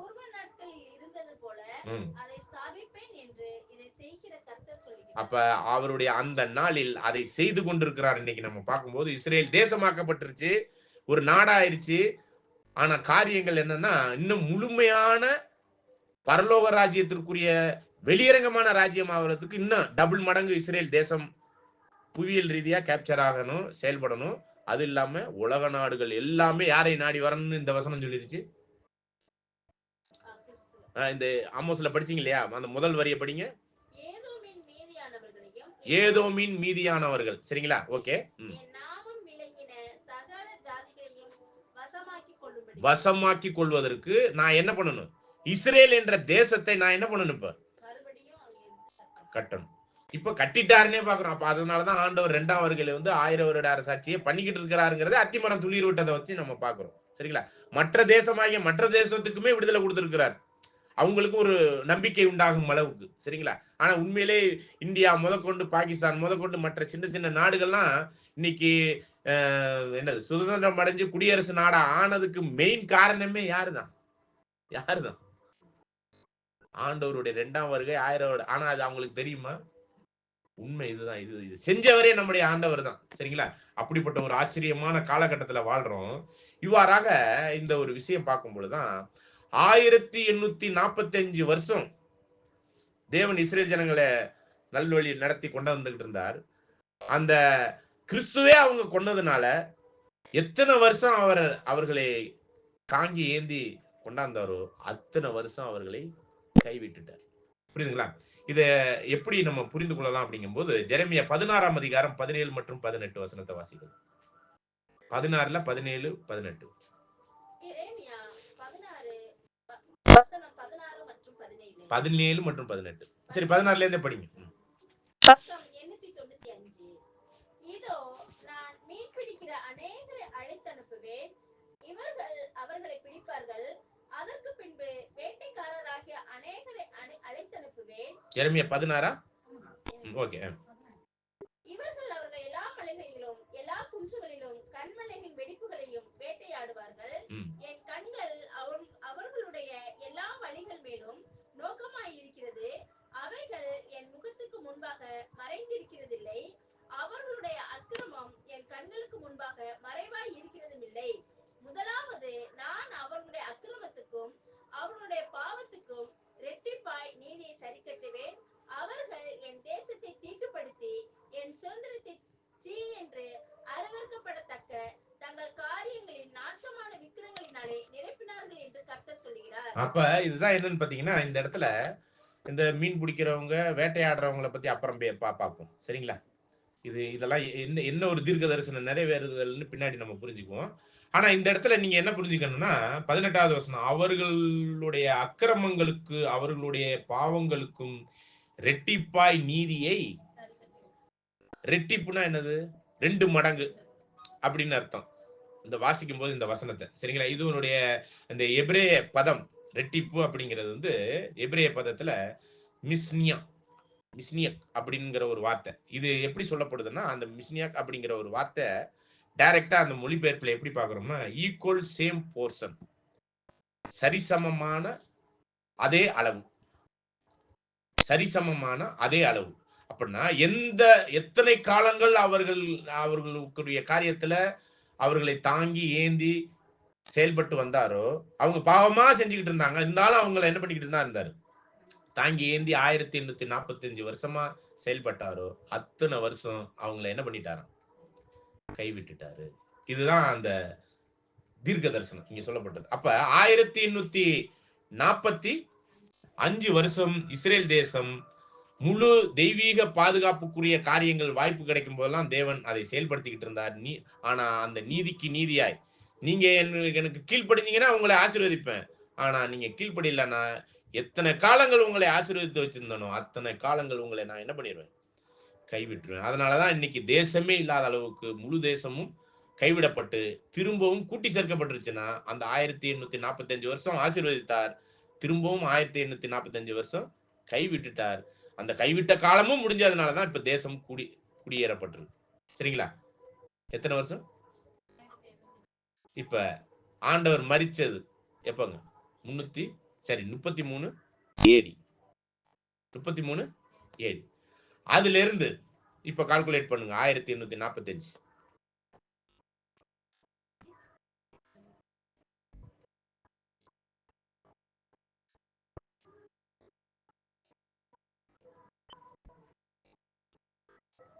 ஏன்னா கோழி அடிச்சதுல இருந்து தான் இங்க கணக்கு வரும், குஞ்சுகள் செதறுவதற்கு. சரிங்களா?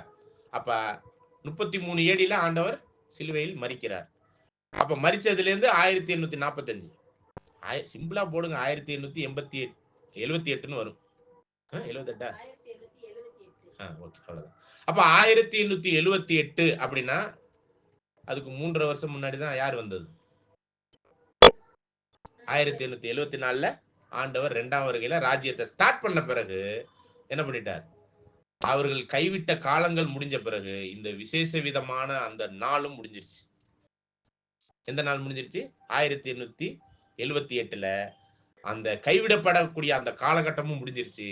அந்த நிகழ்வுல தான் விசேஷ விதமான ஒரு சில ஆச்சரியமான காரியங்கள்லாம் நடந்துச்சு.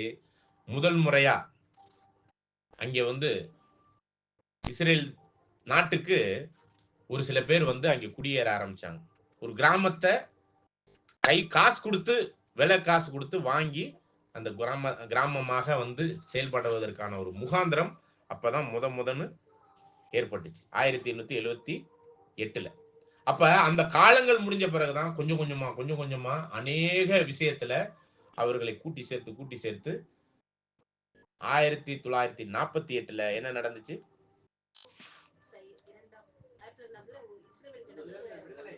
விடுதலை இல்ல, குடியரசு தேசத்துக்குரிய அந்த ஒரு சுதந்திரத்தை அடைந்தது. சரிங்களா? அப்ப இப்ப நம்ம அடுத்த பாடத்துல என்ன பார்க்க போறோம்னா, இந்த 1874ல இருந்து ஆண்டவர் எப்படி 1948 வரையும் அந்த ஒரு தேசமாக்குனாருங்கிறது தான் இசைக்கியேல் 37ஆம் அதிகாரத்திற்குரிய ஒரு விஷயமாகவும், ஜெரமியாவுல படிச்ச ஒரு சில விஷயங்களுக்குரிய காரியங்களாகவும் நம்ம பார்க்க போறோம். அப்ப இவ்வளவு விஷயங்கள் நடந்தேறியதற்கான காரியத்தை நம்ம பார்க்கும்போது, இப்ப நம்ம இந்த இஸ்ரேல் தேசத்தை பார்க்கிறோம். எப்படி இருக்குது? எப்படி இருக்கு? ஒரு கேரளா சைஸ். ஆனா இதோட ரெட்டிப்பான சைஸ்க்கு வரணும். வந்த பிறகுதான் உலகத்தையே ஆளக்கூடிய தன்மை கிடைக்கும். ஆனா இந்த முழு இஸ்ரேலரும் அந்த மாதிரியான பவருக்கு வர்றதுக்கு முன்னாடி, அதாவது உலகத்தையே ஆளக்கூடிய தன்மையில எல்லா ஜாதிகளும் அவர்களை நாடி வரக்கூடிய ஒரு காலகட்டம்லாம் வர்றதுக்கு முன்னாடி அநேக தீர்க்க தரிசனம் நிறைவேறணும். விசேஷ விதமாய் சபை நிறைவடையணும். எந்த நிறைவடையணும்? இந்த 1,44,000 பேராகிய சபை நிறைவடையணும். சரிங்களா? ஓகே. இப்ப கடைசியா ஒரு தீர்க்க தரிசனத்தை பத்தியும் படிச்சுட்டு நம்ம என்ன பண்ணிக்கலாம்னா, ஒரு இந்த ஒரு கூடுகைக்கான ஒரு நிறைவு பகுதிக்குள்ளான கலந்து செல்லலாம். என்னாகமம் 34ல 1 முதல் 12 வசனம்.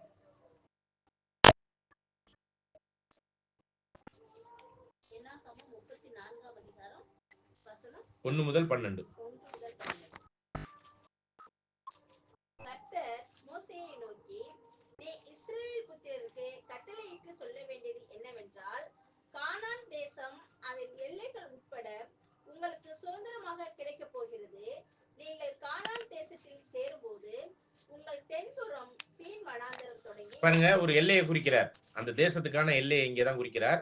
இப்ப அந்த எல்லைக்குள்ள முழுவதும் இஸ்ரேல் நாடு வந்துருச்சுன்னா இல்ல. அது நிறைவேற வரையும் எது இதாகாது. இஸ்ரேலுக்கான பூரண அந்த ஆசீர்வாதத்துக்குரிய அந்த மகிமை பொசிஷன் கிடைக்காது. சரிங்களா? அப்ப சவுத்துல ஒரு ஒரு எல்லையை குறிக்கிறார் ஜியோகிராபிக்கலா, புவியியல் ரீதியா. தொடர்ந்து வாசிங்க.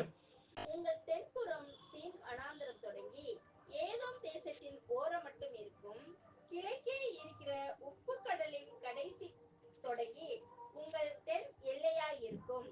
உங்கள் எல்லை தெற்கில் இருந்து அக்ராராபிம் மேடுகளை சுற்றி சீன் வனாந்தரம் வரையில் போய் தெற்கிலே காதேஸ் பர்னேயாவுக்கும், அங்கே இருந்து ஆத்சார் அதாருக்கும், அங்கே இருந்து அஸ்மோனாவுக்கும் போய் அஸ்மோனாவில் இருந்து எகிப்தின் நதி வரைக்கும் சுற்றி போய் கடலில் முடியும்.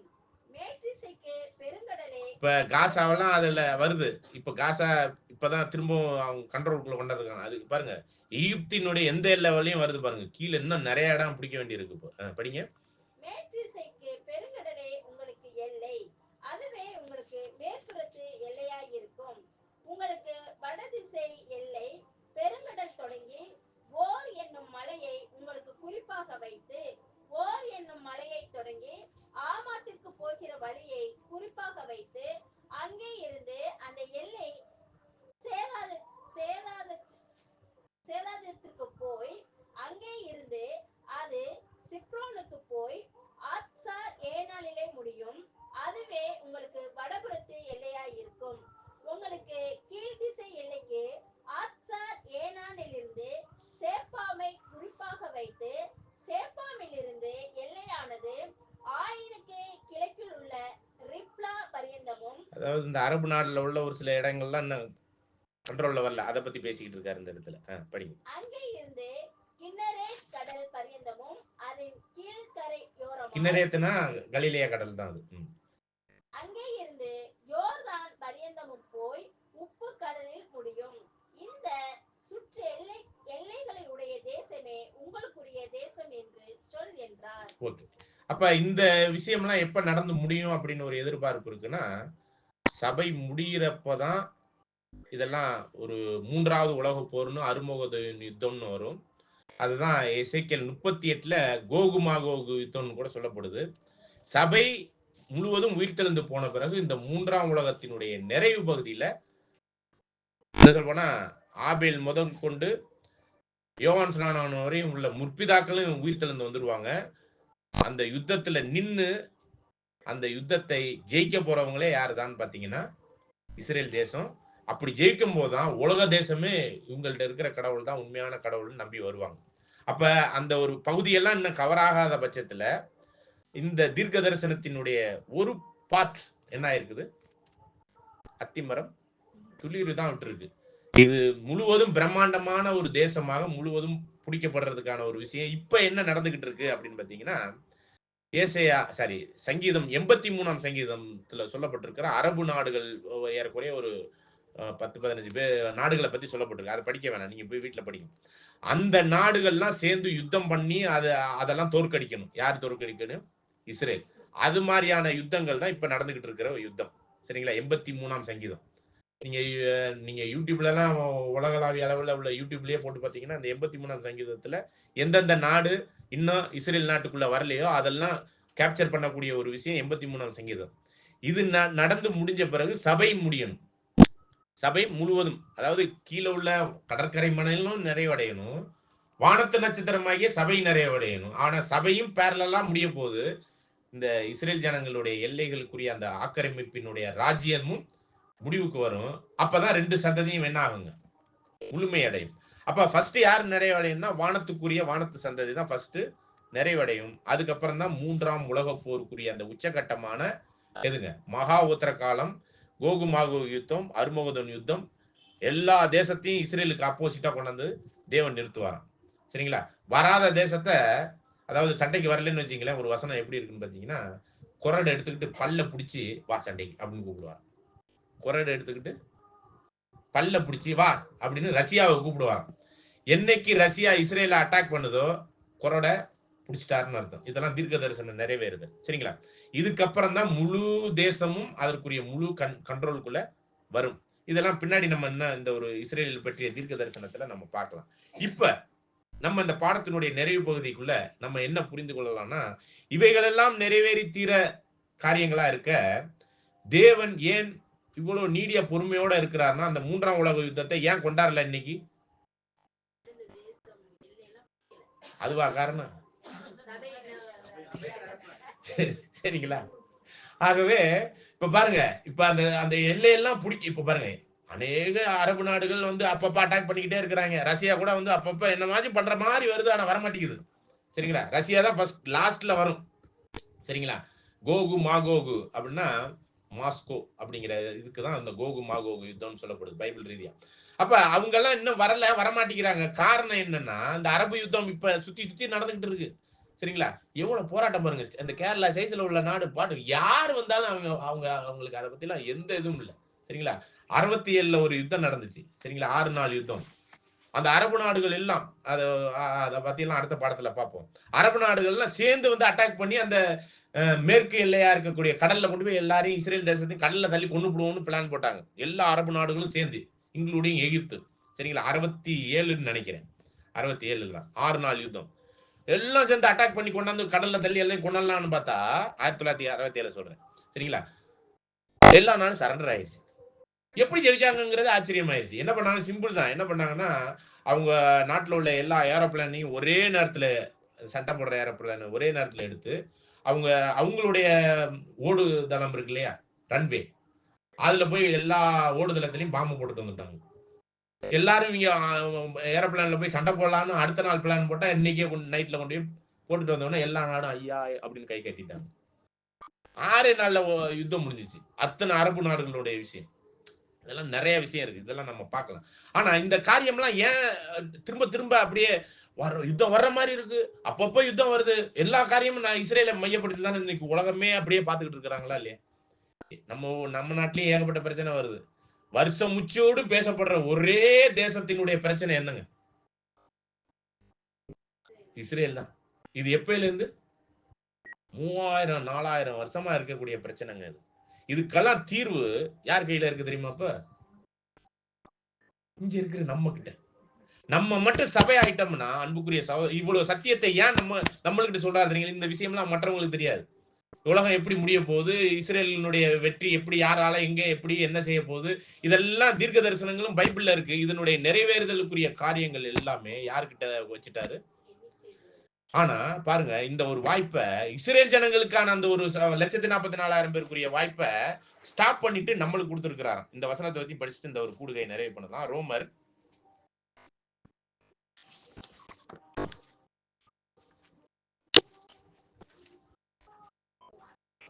11ஆம் அதிகாரம் 7வது வசனம். ரோமர் 11ஆம் அதிகாரம் 7ஆம் வசனம். அப்படியானால் என்ன? இஸ்ரவேலர் தேடுகிறதை அடையாளமாய் இருக்கிறார்கள். இஸ்ரவேலர்கள் தேடுகிறதை அடையாமல் இருக்கிறார்கள். சரிங்களா?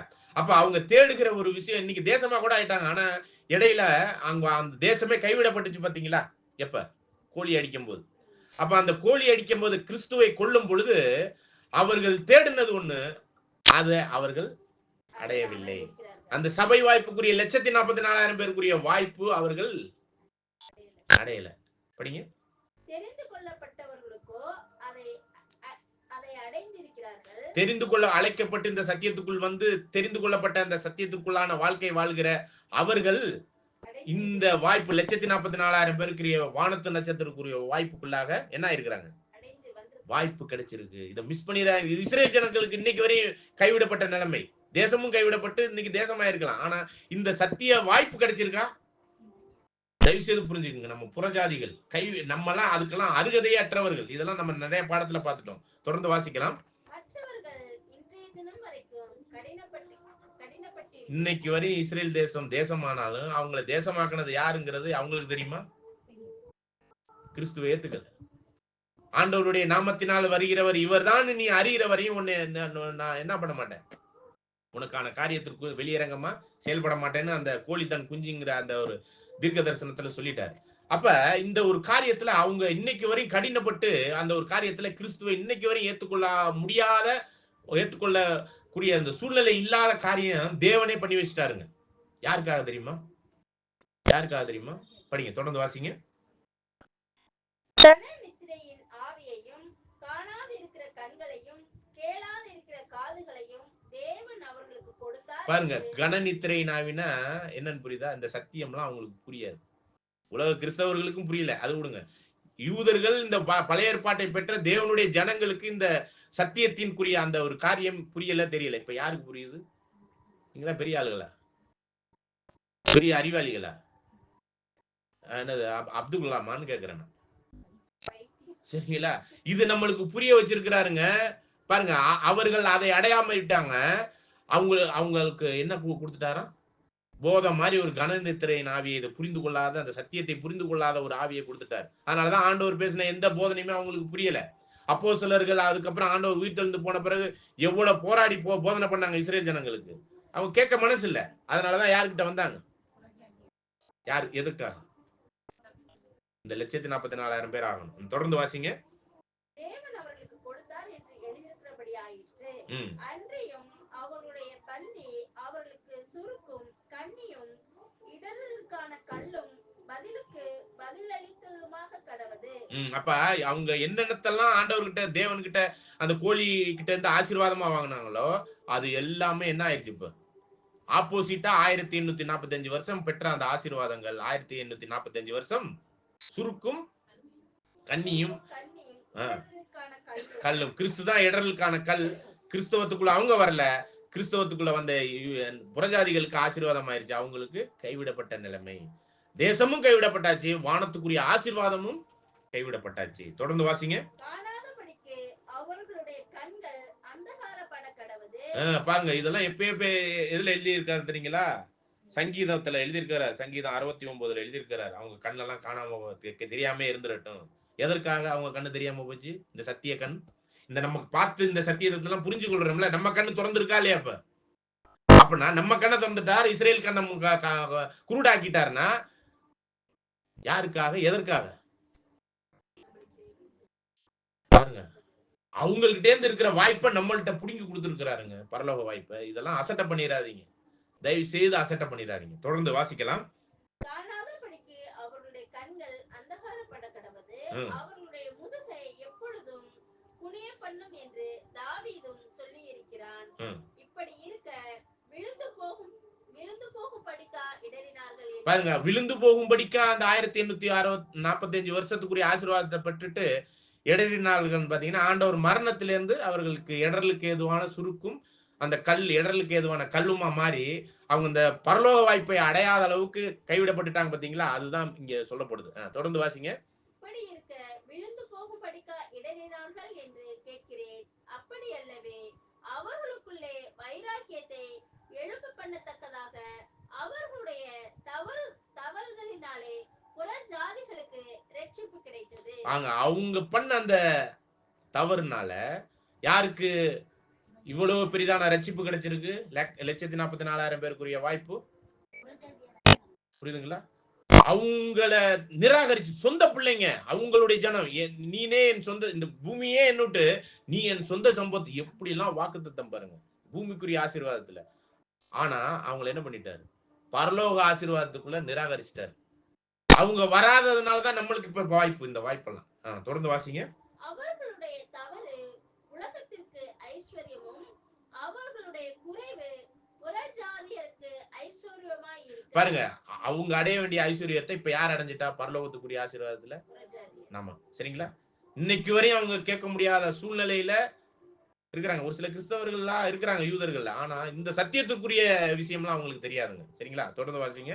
புறஜாதியர்களுக்கு ஐஸ்வர்யமாய் இருக்க அவர்களுடைய நிறைவு எவ்வளவு அதிகமாய் அப்படி இருக்கும். பாருங்க, ஒருவேளை அவங்க இந்த சத்தியத்துக்குள்ள வந்துட்டா என்னமா இருக்கும்னு நினைச்சு பாருங்க. ஏன்னா அவங்கள மாதிரி எல்லாம் வைராக்கிய, கடவுள் மேல வைக்கிற வைராக்கியம் எல்லாம் வேற யாராலும் முடியாது. தேவன் பேர்ல வச்ச வைராக்கியத்தினாலதான் ஆண்டவரை கொண்டாங்க. அது தெரியுமா? பிதாவாகிய தேவன் பேர்ல வச்ச வைராக்கியம். ஆனா அந்த பக்தி வைராக்கியம் அறிவுக்கேற்ற காரியத்திற்குரியதுல இடரலே ஒரு பின்வாங்குதலுக்குரிய ஒரு விஷயமா மாறிடுச்சு. சரிங்களா? அப்ப இதுதான் இந்த ஒரு காரியத்தை நீங்க புரிந்து கொண்டு இந்த ஒரு சத்தியத்துக்குள்ளாக தேவன் நம்மளை வழி நடத்தி இருக்கிறாருன்னா எதுக்குன்னு புரிஞ்சுக்கோங்க. தொடர்ந்து வாசிக்கலாம். புறஜாதியராகிய உங்களுடனே பேசுகிறேன். புறஜாதிகளுக்கு நான் அப்போஸ்தலனாய் இருக்கிறதுனாலேயே என் இனத்தாருக்குள்ளே நான் வைராக்கியத்தை எழுப்பி அவர்களில் சிலரை ரட்சிக்க வேண்டும் என்று என் ஊழியத்தை மேன்மைப்படுத்துகிறேன். பாருங்க, இருந்தாலும் திரும்ப வாய்ப்பு கிடைச்சதுன்னா இந்த ஒரு வாய்ப்பை இஸ்ரேலுக்கு நான் கொண்டு போய் சேர்ப்பேன், யூதர்களுக்கு சேர்ப்பேன். நான் ஏன்னா பேசிக்கா நான் யாருன்னு சொல்லிட்டாரு? புறஜாதி அப்போஸ்தலன், இஸ்ரேலன். நான் வந்து இஸ்ரேலன், நான் ஏன் உங்களுக்கு வேலை பார்க்கணுங்கிற ஒரு கேள்வி இருக்கா இல்லையா? பவுலினுடைய அந்த ஒரு விஷயத்தை சொல்றாரு. வாய்ப்பு கிடைச்சா அவங்களையும் நான் அந்த ஒரு விஷயத்துல கொண்டாடுவேன். ஆனா தெய்வீக திட்டத்துல இப்ப யாருடைய காலமா போச்சு? ஆக்சுவலா புறஜாதியன் காலமும் முடிஞ்சிருச்சுங்க. சரிங்களா? இதை குறித்த காரியத்துல அப்ப சபைக்குரிய ஒரு வாய்ப்புல யூதர் இஸ்ரேலுக்கான வாய்ப்பு முற்றிலும் ஆல்மோஸ்ட் 70 ஏடியில, அதாவது 36 ஏடியில முடிஞ்சிருச்சு. 70 ஏடியில முழுவதும் தேசம் கைவிடப்பட்டு போயிருச்சு. அப்ப புறஜாதியாரினுடைய காலம் 36 ஏடியில இருந்து ஸ்டார்ட் ஆயிருக்கு. எப்படி யூதர்களுக்கான ஒரு வாய்ப்பு கொடுத்தாரோ அதே மாதிரி வாய்ப்பு தான் இப்ப யாருக்கும் கொடுக்கப்பட்டிருக்கு? புறஜாதிக்கு. ஆச்சரியமான ஒரு விஷயம் என்னன்னா, புறஜாதிகளின் காலம் 1914 முடிஞ்சிருச்சு. எப்படி யூதர்களுக்கான காலம் 33 ஏடியில முடிஞ்சிச்சோ, 70 ஏடியில முற்றிலும் சிதறடிக்கப்பட்டாங்களோ, அதே மாதிரி 1914 என்ன ஆயிடுச்சுன்னு பாத்தீங்கன்னா, புறஜாதியாருக்கான வாய்ப்பு காலங்கள்லாம் முடிஞ்சிருச்சு. இது நம்ம அடுத்தடுத்த ஒரு சில பாடத்துல புரிஞ்சுக்கலாம். அப்பனா நம்மளுக்கு நாங்க ஏங்க இங்க உட்கார்ந்து இருக்கிறோம்னு ஒரு கேள்வி வரும். சரிங்களா? ஸ்டில் தாமதிக்கிறார். அவங்க எல்லாம் இன்னைக்கு வரையும் ஏத்துக்கல. அதையும் புரிஞ்சுக்கோங்க. யாரு? யூதர்கள். அப்ப இன்னும் ஏதோ சம்திங் நம்மள்ட்ட வச்சிருக்கிறார். ஆனா சபையினுடைய நிறைவு யூதர்களோட தான் முடியுங்கிறதா தெய்வீக ஏற்பாடு. சரிங்களா? ஆகவே இந்த ஒரு வாய்ப்பு ஒருவேளை யூதர்களுக்குள்ள போலாம். ஏன்னா அப்போஸ்தலர் பவுல் சொல்றாரு. இந்த கடைசி வசனத்தை வாசிங்க. வாசிச்ச வசனத்தை. புறஜாதியாரிக உங்களுடனே பேசுகிறேன். புறஜாதிகளுக்கு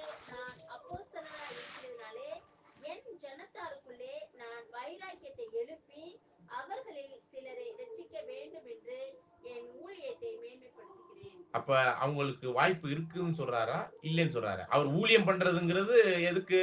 புறஜாதியாருக்கு அதாவது சபையை ஆக்குறதுக்கு தான். 1,44,000 பேரை 1,44,000 பேருக்குரிய வாய்ப்புகளை கொண்டாடுறது தான். அப்ப புறஜாதியாருக்கான காலம் காரியம் வந்து யூதர்களுக்கான வாய்ப்பு வந்து முடிஞ்சாலும் ஸ்டில் அவங்களுக்கு யாராச்சும் இருப்பாங்களான்னு தேடி பார்த்து அந்த ஊழியத்தை கொடுக்கணும்னு நான் நினைக்கிறேன். ஆனா இப்ப யாருக்கு தான் நான் அப்போஸ்தலன்? புறஜாதிக்கு தான் அப்போஸ்தலன். ஆனா அதிர்ச்சி தகரும் தகவல் என்னன்னா 1914 புறஜாதியாரின் காலம் முடிஞ்சிருச்சு. புறஜாதியாரின் காலம் முடிஞ்சு இப்ப எத்தனை வருஷமாச்சு? எப்படி யூதர்களுடைய காலம் 70ஓட முற்றிலும் இதாயிடுச்சோ அதே மாதிரி புறஜாதியருடைய காலம் 1914 முடிஞ்சிச்சுன்னா இப்ப 1914 முடிஞ்சு இப்ப எத்தனாவது வருஷத்துல இருக்கு? 110 வருஷம் ஆயிடுச்சு. ஸ்டில் இந்த சத்தியம் கேட்கறதுக்கு தேவன் நம்ம மேல எவ்வளவு கிருபையும் தயவும் வச்சிருக்கிறார். இதெல்லாம் புரிஞ்சுக்கிட்டு என்ன சொல்றதுன்னு தெரியல. இனிமே வாழ்ந்தா இதுக்காக தான் வாழணுங்கிற ஒரு எண்ணத்தோடு இந்த முதல் பாகத்தை நாம் நிறைவு செய்வோம். இஸ்ரேலின் தீர்க்க தரிசனத்துல ஆவிக்குரிய இஸ்ரேலுக்கான தீர்க்க தரிசனத்தை நீங்க புரிஞ்சுக்கணும். அவங்க பூமிக்குரிய ஆசீர்வாதம், நமக்கான ஆசீர்வாதம் இந்த பரலோக ஆசீர்வாதம் 1914 முடிஞ்சிருச்சுன்னு வேதம் சொல்லுதுங்க. அதுக்கான கால கணக்கு சத்தியங்கள் எல்லாம் நம்ம பார்க்கலாம். ஸ்டில் நம்மளுக்கு இன்னும் வாய்ப்பு கொடுத்துக்கிட்டு இருக்கிறாருன்னா அதுக்கு என்ன காரணம்ங்கிறத நீங்க புரிஞ்சுக்கோங்க. இன்னைக்கு இந்த சத்தியத்தை சொல்லி கொடுக்கறதுனால நம்ம இந்த வாய்ப்புல இருக்கிறோம்னு சொல்றோம். அதுதான் முக்கியம். இன்னொரு பல காரணங்கள் இருக்கு. அதை எப்படி தேவன் நம்மளுக்கு கொண்டாந்து சேர்த்துக்கிட்டு இருக்கிறாருங்கிறதையும் புரிந்து கொண்டு தெய்வீக ஏற்பாட்டில் உள்ள ஆவிக்குரிய இஸ்ரேலுக்குரிய ஆசீர்வாதத்தை பாருங்க. பூமிக்குரிய இஸ்ரேலரை இப்படி செஞ்சாருன்னா ஆவிக்குரிய இஸ்ரேலரை எப்படி ஆசீர்வதிப்பார் என்று எண்ணத்தோடு கூட இந்த ஒரு பாடத்தை நிறைவு செய்வோம். தேவன் தாமே கிருபையோடு நம்மளை ஆசீர்வதிப்பாராக. அடுத்த வாரம் வரும்போது தொடர்ந்து சொல்லுறது தான் எசேக்கியேல் 37 படிச்சுட்டு வாங்க. இப்ப டைரக்டா அந்த ஒரு பாடத்துக்குள்ள போயிடலாம். தேவன் தாமே கிருபையோடு நம்மளை ஆசீர்வதிப்பார். ஆமென். இந்த ஒரு கூடுகைக்கு நிறைவாக சகோதரர் சின்னப்பா பிரதர் அவர்கள் நம்மளை ஜெபத்திலே வழி நடத்துவார்.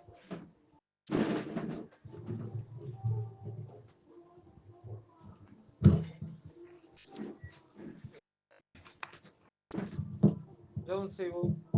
அன்பின் பரலோக பிதாவே, உங்களுடைய கிருபைக்காகவும் இரக்கத்திற்காகவும் பூமியிலே எங்கோ ஒரு மூலையிலே நாங்கள் துருவாயும் சிக்கற்ற பிள்ளைகளாகவும் கைவிடப்பட்டவர்களாகவும் குப்பையாகவும் இருக்கிற எங்களை தேர்ந்தெடுத்து இந்த நேரத்திலே பலவிதமான எல்லா விதமான ஆசீர்வாதங்களையும் எங்களுக்கு கொடுத்து எங்களையும் உம்முடைய பிள்ளைகளாக ஏற்றுக்கொண்டு இந்த சத்தியத்தினை எங்களுக்கு தந்ததற்காக நன்றி தகப்பனே. நாங்கள் கேட்கிற நாங்கள் அதற்கேற்ற ஓட்டத்தை இந்த பூமியில ஓடவும் நாங்கள் ஒரு மனதோடு தரித்து நிற்கும் கடைசி பரியந்தும் தரித்து நிற்கவும் எங்களுக்கு கிருபை தந்தல் வேணுமாய் செபிக்கிறோம் தகப்பனே. எங்கள் இடத்துல ஏற்படுகிற எல்லா விதமான அசௌகரியத்தினாலே நாங்கள் உண்மை விட்டு வழிவிலகி போய்விடாதபடி எங்களை காத்துக்கொண்டு எங்களை இன்னும் மெருகேற்றி உங்களுக்கு ஏற்ற பிள்ளைகளாகவும் நீங்கள் வந்து வாசம் செய்யத்தக்கதாக இருதயத்தை எங்கள் இடத்திலே நாங்கள் வளர்த்து கொள்ளவும் எங்களுக்கு கிருபை தந்தல் வேணுமாய் செபிக்கிறோம் தகப்பனே. அதனாலே நாங்கள் உண்மையை நம்பி இருக்கிற நாங்கள் எந்த ஒரு வியாதியோ உடல் சொகவீனமோ நோயோ எதுவும் எங்களை அணுகாதபடி உலகத்தில் இருக்கிற மற்றவர்களால் நாங்கள் ஏதும் உண்மை விட்டு வழிவிலகி போய்விடாதபடிக்கும் எங்களை காத்துக்கொள்ள எங்களுக்கு கிருபை தந்தல்ல வேணுமா இந்த நேரத்தில் ஜெபிக்கிறோம் தகப்பனே. மேலும் யாராருக்கு என்ன தேவை இருக்கிறதோ அந்த தேவைகள் எல்லாம் சந்தித்து நாங்கள் உண்மையை நம்பி இருக்கிறோம். நாங்கள் வெளிச்சமாய் உலகத்திற்கு வெளிச்சம் தரக்கூடிய பிள்ளைகளாக அந்த பூமியில வாழவும் நாங்கள் திக்கற்ற பிள்ளைகளாகவும் போய்விடாதபடிக்கு எங்களை காத்துக்கொள்ள வேண்டுமா இந்த நேரத்தில் ஜெபிக்கிறோம் தகப்பனே. மேலும் என்னென்ன யாராருக்கு ஜபங்கள் இருக்கிறதோ என்னென்ன இயக்கங்கள் இருக்கிறதோ அந்த காரியங்களை எல்லாம் உங்களுடைய பாதபடியில் வைக்கிறோம். ஆண்டவராய் இயேசு கிறிஸ்துவின் கிருபையினாலும் இரக்கத்தினாலும் இந்த ஜபங்களை எல்லாம் பிதாவாகிய தேவனிடத்திலே வைக்கிறோம். எங்கள் அன்புக்குரிய பிதாவே, ஆமென்.